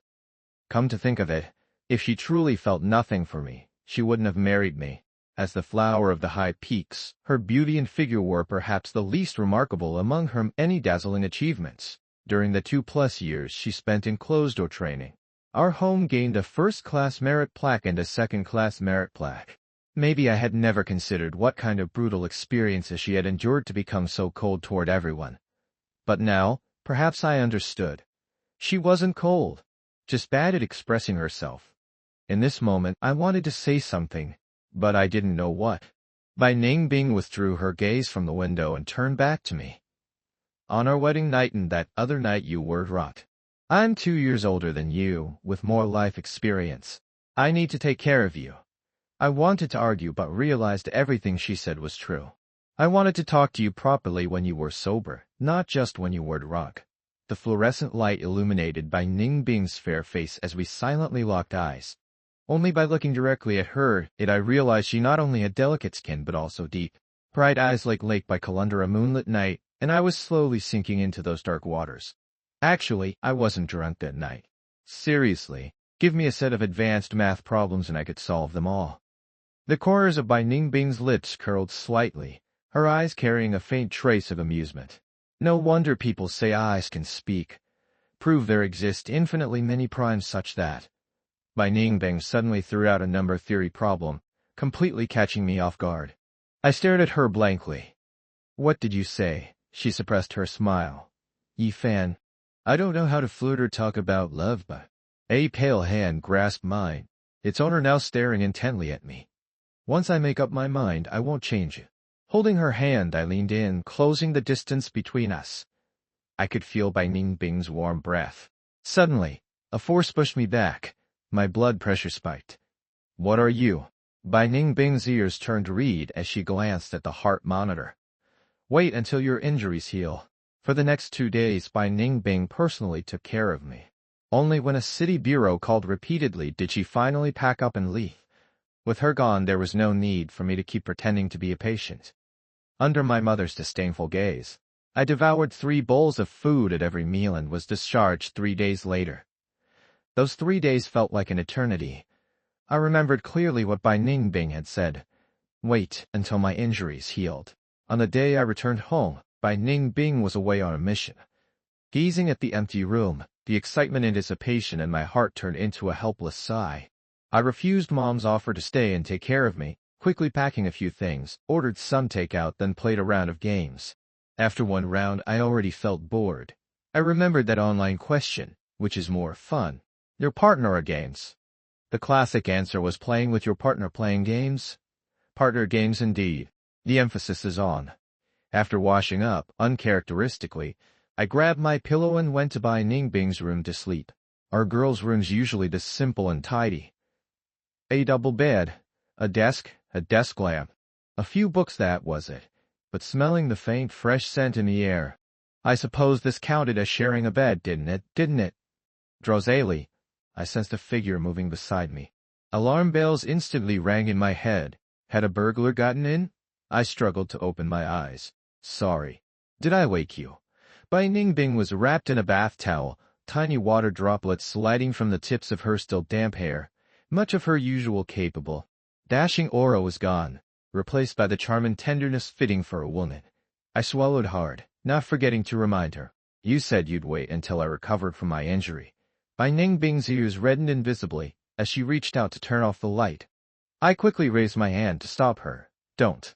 We're practically an old married couple. A fierce battle seemed to rage in Bai Ningbing's mind before finally resolving into a single sentence. You're just recovering from a serious illness. Just lie still. I transmigrated into a villainous male supporting character in a tragic novel. The female CEO said she had found true love and would rather leave with nothing, live in a slum, and eat instant noodles than stay married to me. I quickly signed the divorce agreement, obtained all of the female CEO's assets, and pretended to be sad, saying, I support you in your search for true love. Let me suffer the burden of living in a villain driving a luxury car. I transmigrated into a villainous male supporting character in a tragic novel. When I woke up, I found myself at a banquet. Looking at the intermingling shadows of people, it took me a long time to come to my senses. I sorted through the plot of the book. The original owner was called Gu Bai Chen. He and the female lead, Mu Ning, were childhood sweethearts. 2 years ago, he used unscrupulous means to force Mu Ning to marry him. From then on, Mu Ning hated him to the bone and often went on business trips and didn't come home. Later, Mu Ning met her true love. She would rather leave with nothing, live in a slum, and eat instant noodles than stay married to me. But I didn't agree and did all sorts of crazy things to hurt her beloved, committing all kinds of evil and eventually died tragically in the street. The original owner was too stupid. Before the divorce, his wife didn't come home. He lived in a big villa, drove a luxury car, and received 1 million yuan a month for living expenses. After the divorce, he got his wife's billions and assets and skyrocketed. Oh my, where can you find such a good thing? Thank you, my ancestral grave, for finally smoking. I turned my head and saw Mu Ning surrounded by a group of people. She was noble, beautiful, and exuded an intense aura of money. I like it so much. After the banquet, Mu Ning and I left together in the quiet car. I lowered my head, happily counting the balance in my bank card. These living expenses had only started being paid 6 months ago, which meant that my account now had 6 million yuan. Although the original owner was born into a wealthy family, he couldn't compete with his two older brothers. He was a playboy and a wastrel, and the assets allocated to him were pitifully small. Moon Ing was indeed generous with her wealth. I bit my tongue, afraid of laughing out loud. Suddenly, I heard a loud bang. I leaned out my head and saw a figure lying on the ground. Oh, I remember now. The female lead will meet the male lead. Song Jiu, at this time, fall in love with him at first sight, and then be uncontrollably consumed by love. She would even give up her family's inheritance rights for Song Jiu, becoming a penniless pauper. Honestly, I've seen women with love brains, but I've never seen a woman as love-brained as Moon Ing. Wang Daochuan would have to call her a grandmaster. The driver had already gotten out of the car in a panic. I turned my head and looked at Moon Ing, who was still resting with her eyes closed. Aren't you going to go take a look? Moon Ing opened her eyes. Her gaze was ice cold. My little heart trembled. This powerful aura was really more than an ordinary person could handle. Before I could say anything else, the driver ran over saying that the person was seriously injured. Moon Ing instructed the driver to call 120 for an ambulance. According to the plot of the book, I would go to the hospital with her and, noticing Moon Ing's feelings for Song Jiu, I would start acting up, scheming to kill Song Jiu. Luckily, I transmigrated early, and there was still time to fix everything. I said considerately. Then you stay here and handle it. I'll just take a taxi back myself. Without waiting for her reply, I opened the car door and left. Moon Ing rarely stayed at home even when she wasn't on business trips, since she owned dozens of properties. The next day, I didn't get up until noon.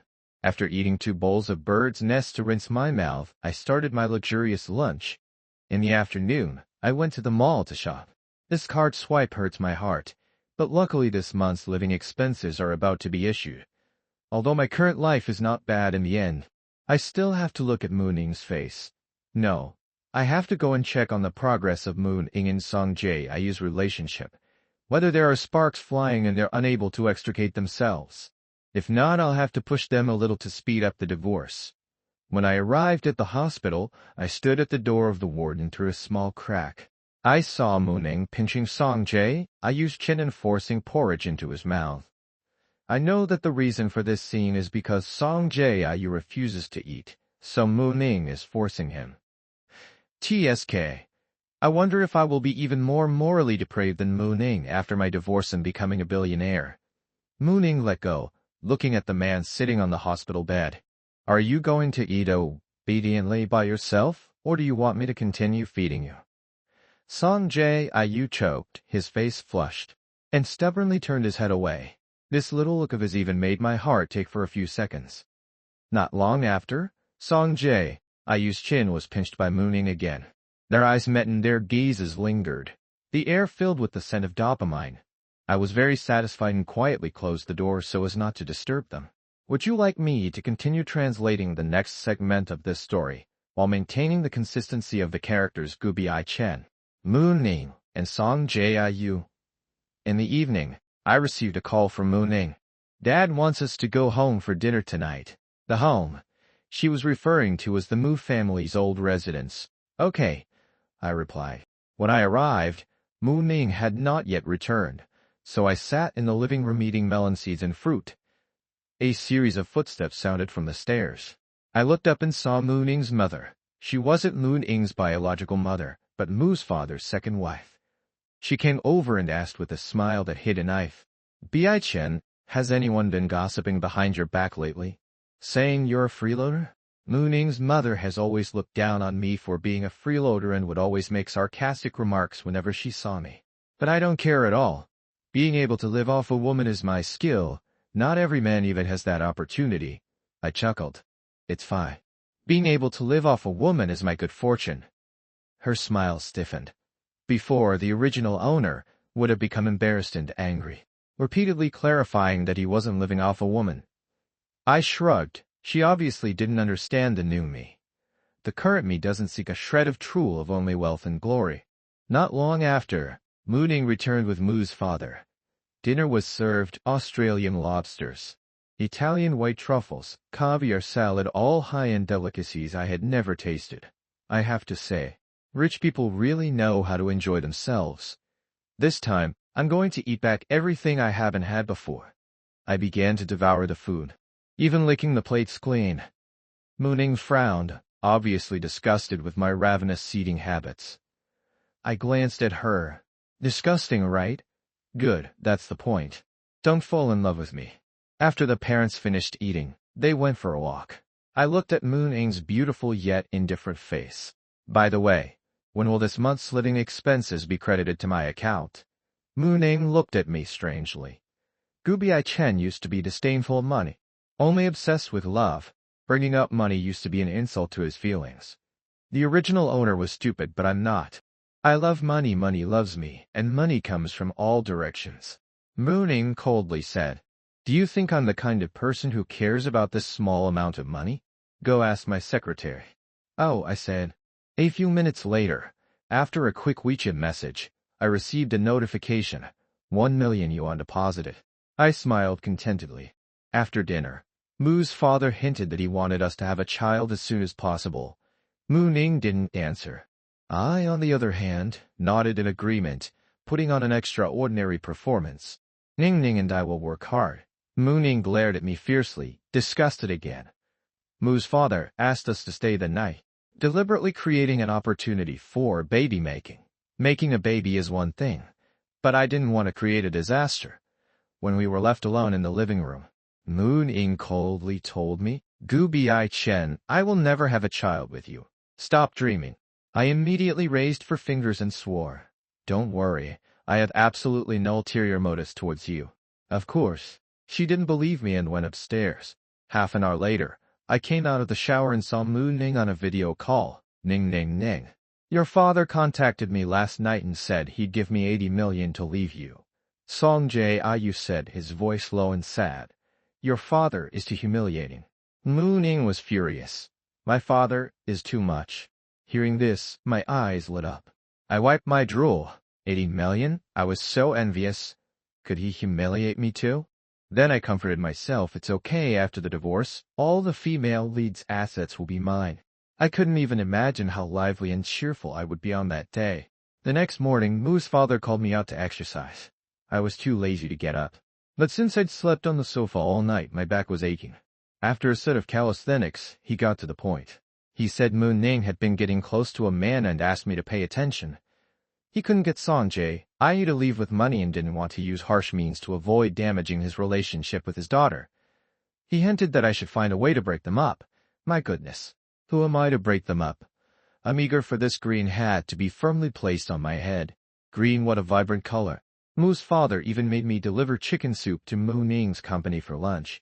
When I pushed open the office door, I saw Songjie standing there holding his hand. In the original book, I splashed hot water on him here. I had a bad feeling and was about to leave when Mooning rushed in, pushed me aside, and saw Songjie's red hand. "What happened?" "You were burned." She turned to me, her eyes wishing they could swallow me whole. "Gubiai Chen, if you dare touch him again, I won't spare you." "It wasn't me." Before I could finish, she slapped me. "You were the only two in the office. If it wasn't you, who else could it be?" Damn it. I thought about her entire fortune and instantly felt relief. Suffering now would pave the way to becoming rich. "If there's anything wrong with his hand, I'll make you pay double," she warned. I was speechless. Can a grown man be a little less dramatic over a minor burn? "Shut up." She was about to slap me again when someone grabbed her wrist. It was the second female lead, Mooning's half-sister Mu Li. While Mooning was the capable heir, Mu Li was the pampered socialite who only knew how to have fun. They never got along. Songjie finally stepped forward. Ning. "It was my fault. It has nothing to do with Mr. Gu." I almost rolled my eyes. Why didn't he explain earlier? I got slapped for nothing. Mooning didn't even look at me and left with Songjie. Mu Li looked at me. "Aren't you going to chase them?" I walked to the French window, raised my head 45 degrees, and sighed. You see, I've given her my all, but she's heartless. I'm tired. I don't want to love her anymore. The air went silent. Mu Li was staring at me like I was prey. Crap. Could she have fallen for me? When Mooning returned to the office, I was gnawing on a chicken leg from the soup. It was too delicious to waste on her. Who allowed you to eat in my office? She narrowed her eyes. I ignored her, licked the thermos clean, and stood up. Stop. Moon ink all out. Gooby I chin. I don't love you. This marriage was a mistake. Let's get divorced. I held my wildly beating heart and thanked my ancestors 18 times. I asked perfunctorily, are you really going to divorce me? Yes. I have found the person I truly love. She thought I was reluctant, but I held out my hand excitedly. The divorce agreement? She was stunned. But before she could answer, a voice interrupted. It's bad. The chairman's heart disease has flared up. Moo's father had slumped on the ground. The divorce was put on hold. After taking his medicine, he scolded Moo Ning. You want a divorce for some man who just popped out of nowhere. Moo Ning was firm. Dad, I'd made up my mind. I'd rather leave with nothing than not get a divorce. Leave with nothing. Those words were music to my ears. Moo's father was so angry, he told her to get out. I went to comfort him, and he handed me a black card. Bi Chen, you've been wronged. Go buy whatever you like. With tears of joy, I took it. Dad, I can't live without you, or your money. Despite the opposition, Moo Ning insisted. Song Jae, you tried to block me at my door, kneeling and promising to break up with her so she wouldn't suffer. Get up, I snapped. I wanted them to stay together so I could get my payout. Moo Ning arrived and, seeing him kneeling, berated me again. What did you do to him? I wanted to kneel. Song Jae, you cried. I want to beg Mr. Gu not to divorce you. Moo Ning hugged him. I'm willing to endure any hardship for you. Then she turned to me with the papers. Let's go process the divorce now. I was already in the car. Urging her to hurry. At the registry, the staff gave me a sympathetic look. Little did they know. Moo Ning gave me all her assets and left with only 200 yuan in her pocket. I gave her another 10 yuan, pretending to be heartbroken. I support you finding true love. I'll bear the hardship of the villa and the luxury car. I posted a picture of the certificate on WeChat. My life is like walking on thin ice. Everyone mocked me as thin ice bro. The laughingstock of society. I didn't care. I was a billionaire. While Moo Ning lived in a slum eating instant noodles. I'd blacklisted the original owner's toxic family and flew to an overseas island for vacation. Sun, sand, and beautiful women. The hard times are over, I whispered. Then I saw a familiar figure. Molly. Instead of begging my sister to remarry you, you ran off on vacation? She asked. Remarry? Is my bank balance not attractive enough? I pointed to the ladies on the beach. I only loved her money. As for her, I wouldn't take her for free. I wish her 3 children in 3 years. Molly scrutinized me. I heard she gave you all her assets. That's right, I said, but it's not much. A lie. I changed the subject. Are you here on vacation too? She revealed she owned the entire island. I immediately asked her to treat me to a meal. We went to a fancy restaurant. I tried to order in English to match the original owner's top student persona but accidentally ordered for piano pieces instead of food. Molly didn't expose me, she just ordered for me. That night, she ran into my room during a storm, claiming to be scared. Can I sleep with you? She asked. We're divorced from my sister, so it's fine. Then she dropped a bombshell. She was the one who saved me years ago. Not Moo Ning. She had liked the original owner all along. We spent 3 months traveling together, and our relationship blossomed. When we returned to China and went to the Moo house, we saw Moo Ning. She had started a new company, the Uncallable Cockroach, of a female Lee. Seeing us holding hands, her face turned black. What is this? Don't think I don't know you're with Moo Lee to take revenge on me. Moo Ning snapped. You're shameless, I countered. I'm with her because I like her. Stop the drama. We're divorced. Moo's father was happy to keep me as a son-in-law, but Moo's mother was furious. Moo Lee played her trump card. I'm pregnant with his child. I was shocked I was still a virgin in this body. But it worked. The mother went silent. Moo's father offered me a job at the company. After dinner, as we were leaving, Moo Ning stopped me. Gooby Chen. I swallowed. Could she be regretting it and want her property back? I slowly turned around. Would you like me to continue with the next part of this story and see how Gooby Chen handles Moo Ning's confrontation? I turned and looked at her. What's the matter? I want to talk to you alone. Muli let go of my hand. Then I'll go wait for you in the car. After Muli walked away, Mooning asked, Are you serious about Muli? I nodded. I'm always very serious. Mooning sneered. You are quite fast. I understood her meaning. She unsong Jaya you were in a passionate love, but hadn't even gotten married yet, while I had divorced her not long ago and already had a child on the way. Afraid that I would laugh out loud, Mooning's smile froze and her gaze became deep. Gubiai-chan, you seem to have become a little different than before. I felt a little guilty and kicked a small stone. What? Are you not used to me not pestering you? Mooning narrowed her eyes. You better have some self-awareness. Don't think about bothering me. Don't worry. You're a closed chapter for me. I looked at the time. It's getting late. I'll go first. Back in the car, Muli asked, What did she say to you? I fastened my seatbelt, leaned over, and kissed her. Nothing. She's just jealous of our relationship and made a few sarcastic remarks. Just ignore her. Once we got home, I suddenly looked at Muli. In a few months, if your belly doesn't show, won't the lie be exposed? Father Mu is easy to deal with, but Mother Mu is a bit tricky. Muli smiled and hooked her arm around my neck. That's simple. We'll just make sure we have sex now, and that'll be settled. Then she tiptoed and kissed me. I quickly reacted and hugged her. 2 months later, Muli and I held a grand wedding. The scene was lively. Mooning looked at me, her expression clear. I was too lazy to guess her thoughts. She unsung J.I.U. still had a series of twists and turns before they could achieve their goal. She was probably just envious that I remarried before her. Muli secretly leaned into my ear and whispered, I'm pregnant. I excitedly picked her up. Finally, it was my turn to be a dad. A school beauty, Chu Mingzu, was adored by everyone and was also my childhood friend. She fell for the school bully, and her grades plummeted. I told her parents about it, breaking the two of them up. After college graduation, she married me. Within a few years, I contracted a terminal illness.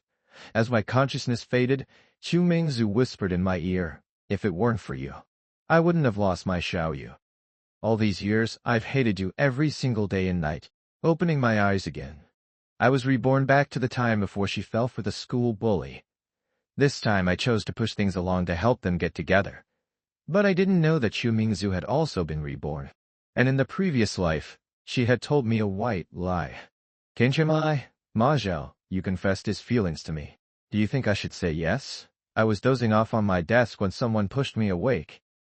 Seeing the young and beautiful Chu Mingzu before me, I jumped in shock. Who am I? Where am I? I looked at the classroom in astonishment. Could it be? Have I been reborn? Kintian Lai, what's wrong with you? She asked.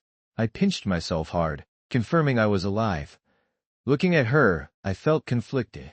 In my past life, I ruined her relationship with Ma Xiaoyu. She married me but hated me. Fine then. I'll let you be together. Say yes. I nodded without hesitation. I wholeheartedly approve. Huh? Chu Mingzu stared at me, shocked. But you. We're just neighbors. Compared to your love life, I'm nothing. I cut her off. Hurry up and say yes. You won't find another guy as good as him. Why do I get the feeling you're being sarcastic? She asked doubtfully. Absolutely not. If I were a girl, I'd pursue him myself. Chu Mingzu turned away angrily. She sat in front of me, and I felt a pang inside. I didn't hate her, I felt guilty. In the previous life, if I hadn't interfered, she might have been happy. Since I've been reborn, I want to repay her. After school, we walked home. She was furious, trying to shake me off. I caught up. Shouldn't you go find Ma Xiaoyu and say yes to him? She stopped, livid. What on earth do you mean? I mean you'll be happy together. You're talking nonsense, she snapped. The college entrance exams are almost here. Instead of encouraging me to study, you're encouraging me to date. You call that looking out for me? I was speechless. Shouldn't I be the one saying that? Do you actually want to be with him or not? No, she answered bluntly, unleft. I was bewildered. This didn't match the past life. I decided to help Ma Xiaoyu directly. The next day, I waited for him at the bike shed. He pulled up on his motorcycle, looking cool. You're Ma Xiaoyu, right? I asked. Who are you? He asked coldly. I'm here to help you win her over, I explained. I handed him a campus spell strategy guide I had written, detailing her favorite foods, animals, and hobbies. With this, your chances increase by 300. Good brother. Majiwa's eyes lit up. If I win her over, you'll be my benefactor. By the afternoon, he had her favorite vanilla milk tea and Olaf letter delivered. I thought she'd be happy, but she tore the letter up and brought the tea to me. Ma Xiaoyu sent this. Why are you giving it to me? I asked. I just don't like it, she snapped. She glared at me. You told him I like these things, didn't you? No. It must be telepathy, I lied. She didn't buy it. Focus on your test papers, she warned. The mock exams are coming up. If you mess up, your mom will kill you. I was baffled. I even tried a cool post-confession for Ma Xiaoyu in an alley. He knelt with a flower in his mouth. She walked straight past him. Then she slapped him. I did exactly what you said. Ma Xiaoyu shouted at me later. Don't give up, I encouraged him. She likes poetry. Your love letters aren't good enough. I ended up writing poems for him in exchange for cokes. She didn't tear these up, she kept them. I thought we were winning. But a week later, at the same alley, she rejected him for the nth time. I ran home, dropped my books, and went next door to her house. I found her in the study, diligently studying. In the past life she would have been out with him. I coughed to get her attention. Do you really not like Ma Xiaoyu? He's nice. If that's all, leave, she said without looking up. Why? I remember you clearly like him a lot. You were head over heels. I covered my mouth. Quit. What did you just say? She stared at me. Say what you just said again. I tried to leave, but her voice stopped me. You've been reborn too. I froze. You too? A tear rolled down her cheek. I am. She took my hand and pulled me out of the house, past her confused mother, all the way to the summit of Purple Gold Mountain Park. This was exactly what happened when I was dying in the past life. Darkness can't shroud the earth forever. The sun will always rise, she said, looking at me. I broke down in tears. Because I'm your wife, she smiled through her tears. You want to ask why I liked Ma Xiaoyu in our past life. I never liked him. I loved you, but you were too slow to realize it. I only used him to provoke you, to see if you cared. But you were so dense you told my parents on me. I stepped back stunned. Then, the last thing you said to me before I died. The doctors said there was no hope.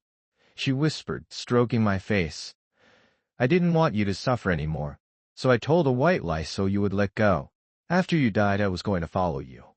I never expected to wake up at 18 again, and I certainly never expected you to be back too. I hugged her, weeping.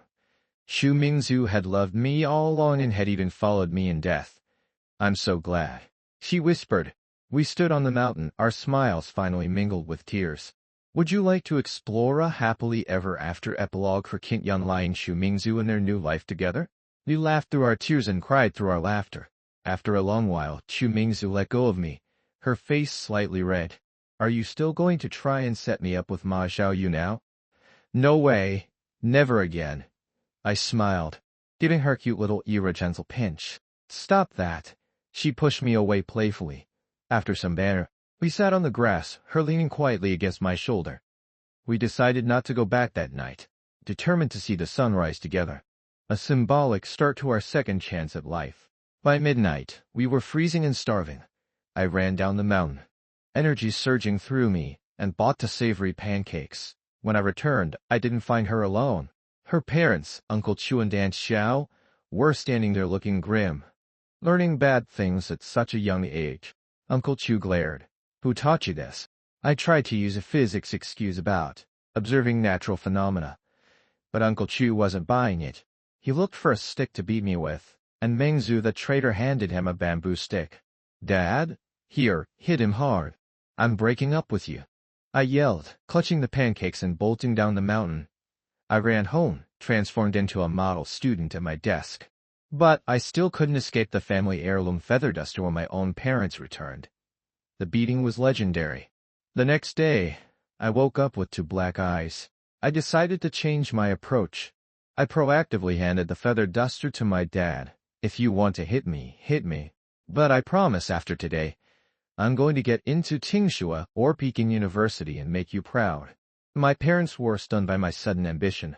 Across the yard, Uncle Chu and Mingzu were leaving.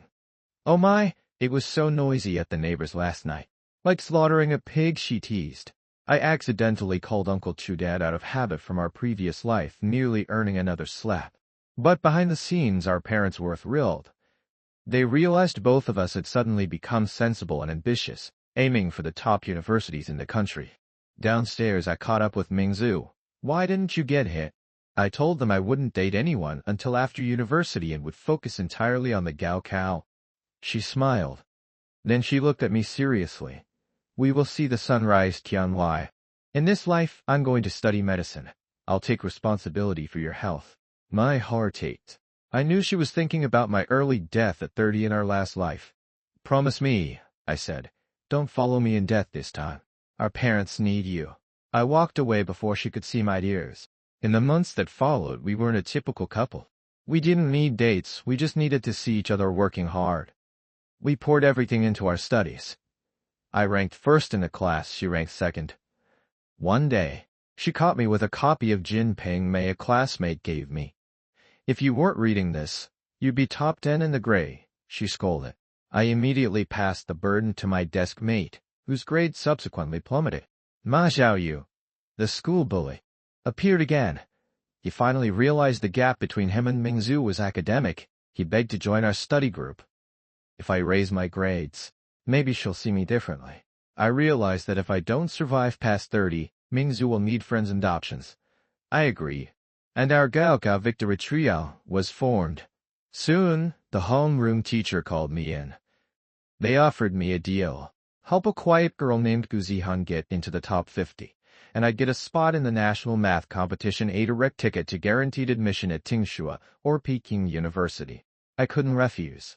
Gu Zihan joined us, making us a quartet. Ma Xiaoyu immediately shifted his enthusiasm from Mingzu to Zihan. He was actually serious this time.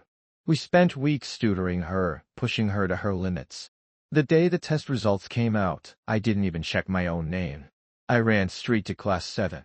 I found Gu Zihan, and my heart sank when I saw the look of utter disappointment on her face. How did it go? I asked, my voice trembling. Would you like to find out if the victory group succeeded and if Gu Zihan made the top 50? I breathed a sigh of relief. Gu Zihan had scraped into the 50th spot, but the real shocker was Ma Xiaoyu. That kid had jumped from the bottom of the rankings to 89th in the grade. His progress was so explosive it would make a professional tutor retire in shame. It turns out, Ma Xiaoyu's dad was so thrilled he hired a literal marching band with gongs and drums to celebrate at my doorstep, calling me his son's savior. But my own ghoul. The national math competition was looming. The night before the event, after staying late to talk to my teacher, I was handed a mysterious note. Waiting for you in the lab, Gu Zihan. I went to the lab. But the moment I stepped inside, the door was slammed shut and wedged from the outside. I was trapped. Fen Tianlai. If you want to blame someone, blame yourself for being clueless. A voice hissed from the hallway. Through the door, I realized it was the top-ranked student in our grade, Chen Mingka. He was consumed by jealousy. He felt it was unfair that I, the 5th-ranked student, got the recommendation spot while he, the number 1, got nothing. He also mistakenly thought I was hitting on Gu Zihan, whom he secretly liked. I spent the entire night in that cold lab. I could have tried to climb out the 6th-floor window, but I thought of my parents and Mingzu. I couldn't risk dying again. I chose to stay safe and miss the competition. The next day, when I was finally rescued, I refused to name my captor to the teachers. I wasn't being a saint, I just knew that if I ruined the life of a desperate, brilliant student like Chen Mingka, he might truly snap and hurt someone I love like Mingzu. Later that evening, Chen Mingka appeared at my building, guilt-ridden and weeping. He expected me to hit him or turn him in. Instead, I told him the secret I'd been holding. I won't live past 30. I have an incurable illness. He was devastated. His jealousy vanished, replaced by pure remorse. I used that moment to pull him into our study group. With you, our victory trio becomes a victory quartet. Let's push each other. As the Gaokao approached, the pressure started to crush me. I was terrified of failing my parents. Sensing my stress, Mingzu showed up at my door looking like a fairy in a beautiful dress. She took me out to an expensive dinner, funded by my future father-in-law, Uncle Chu. My dad noticed you were off, she said, her eyes soft in the candle. He told me to treat you. Don't put so much pressure on yourself, Tian Lai. I looked at her, feeling the weight lift slightly. Looks like your father has completely accepted me. Marrying you is a sure thing now, right? In your dreams, she teased, though her blush told a different story. Hurry up, indeed. I have other plans for us after this. I didn't dare guess what those plans were, but for the first time in days, I felt I could actually breathe. Would you like to see how the Victory Quartet fares on the day of the Gaokao, or should we skip ahead to the results in their university placements? I didn't disobey her command. I stuffed myself with food, afraid to waste a single bite. This was a treat from Chu Mingzu, and wasting it felt like a sin. Afterward, she dragged me into a men's clothing store and bought me a whole new outfit. From head to toe. Several hundred yuan later, I was stunned. Was this your father's idea too? How much money did he give you? Don't worry about it, she whispered. Tonight, just focus on relaxing. After a movie, it was 10:30 p.m. I expected to head home, but she pulled me toward a nearby hotel. We're staying here tonight, she said, her gaze steady. But you said, not until university, I stammered. This is the most precious gift I'm giving you, she replied. Don't you want it? Of course I do. I looked at her, realizing how beautiful she truly was. We had been husband and wife for years in our past life, but this felt entirely new. I'm just afraid your dad will kill me. I told him I wasn't coming home. He didn't say no. She smiled. I held her hand tightly and walked inside. The Gaokao came and went. I scored over 600. Mingzu was 12 points behind me. We both underperformed slightly, but we didn't care. We chose the same university. Chen Mingai scored over 700 and went to Peking University.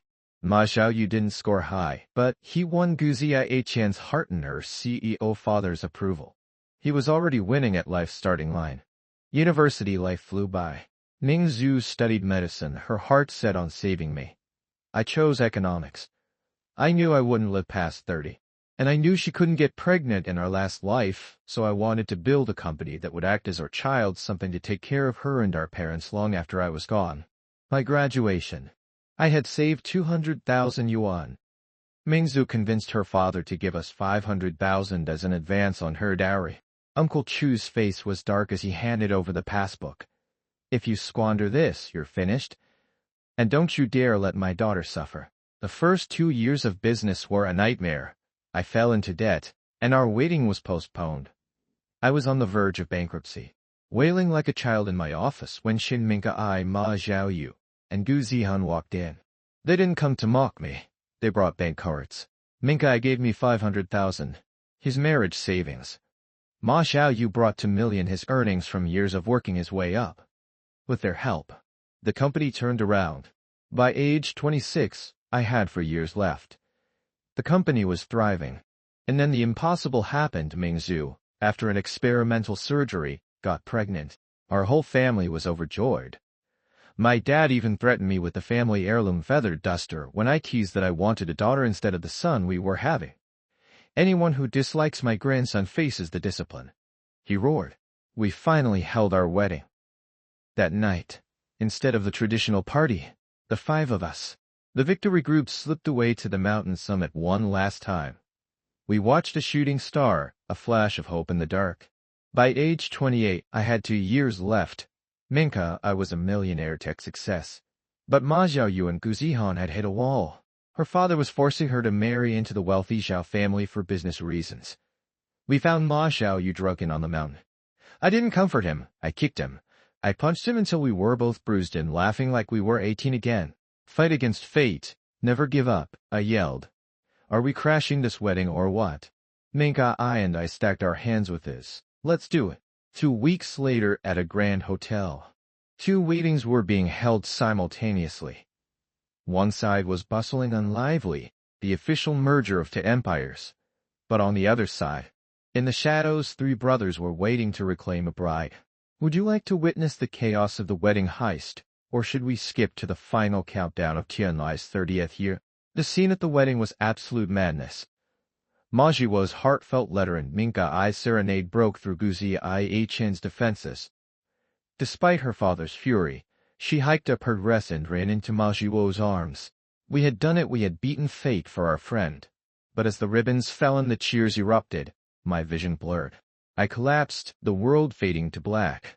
I woke up on an operating table, staring into the focused, tear-streaked eyes of my wife Mingzu. I had thought I had 2 years left, but my body had given out early.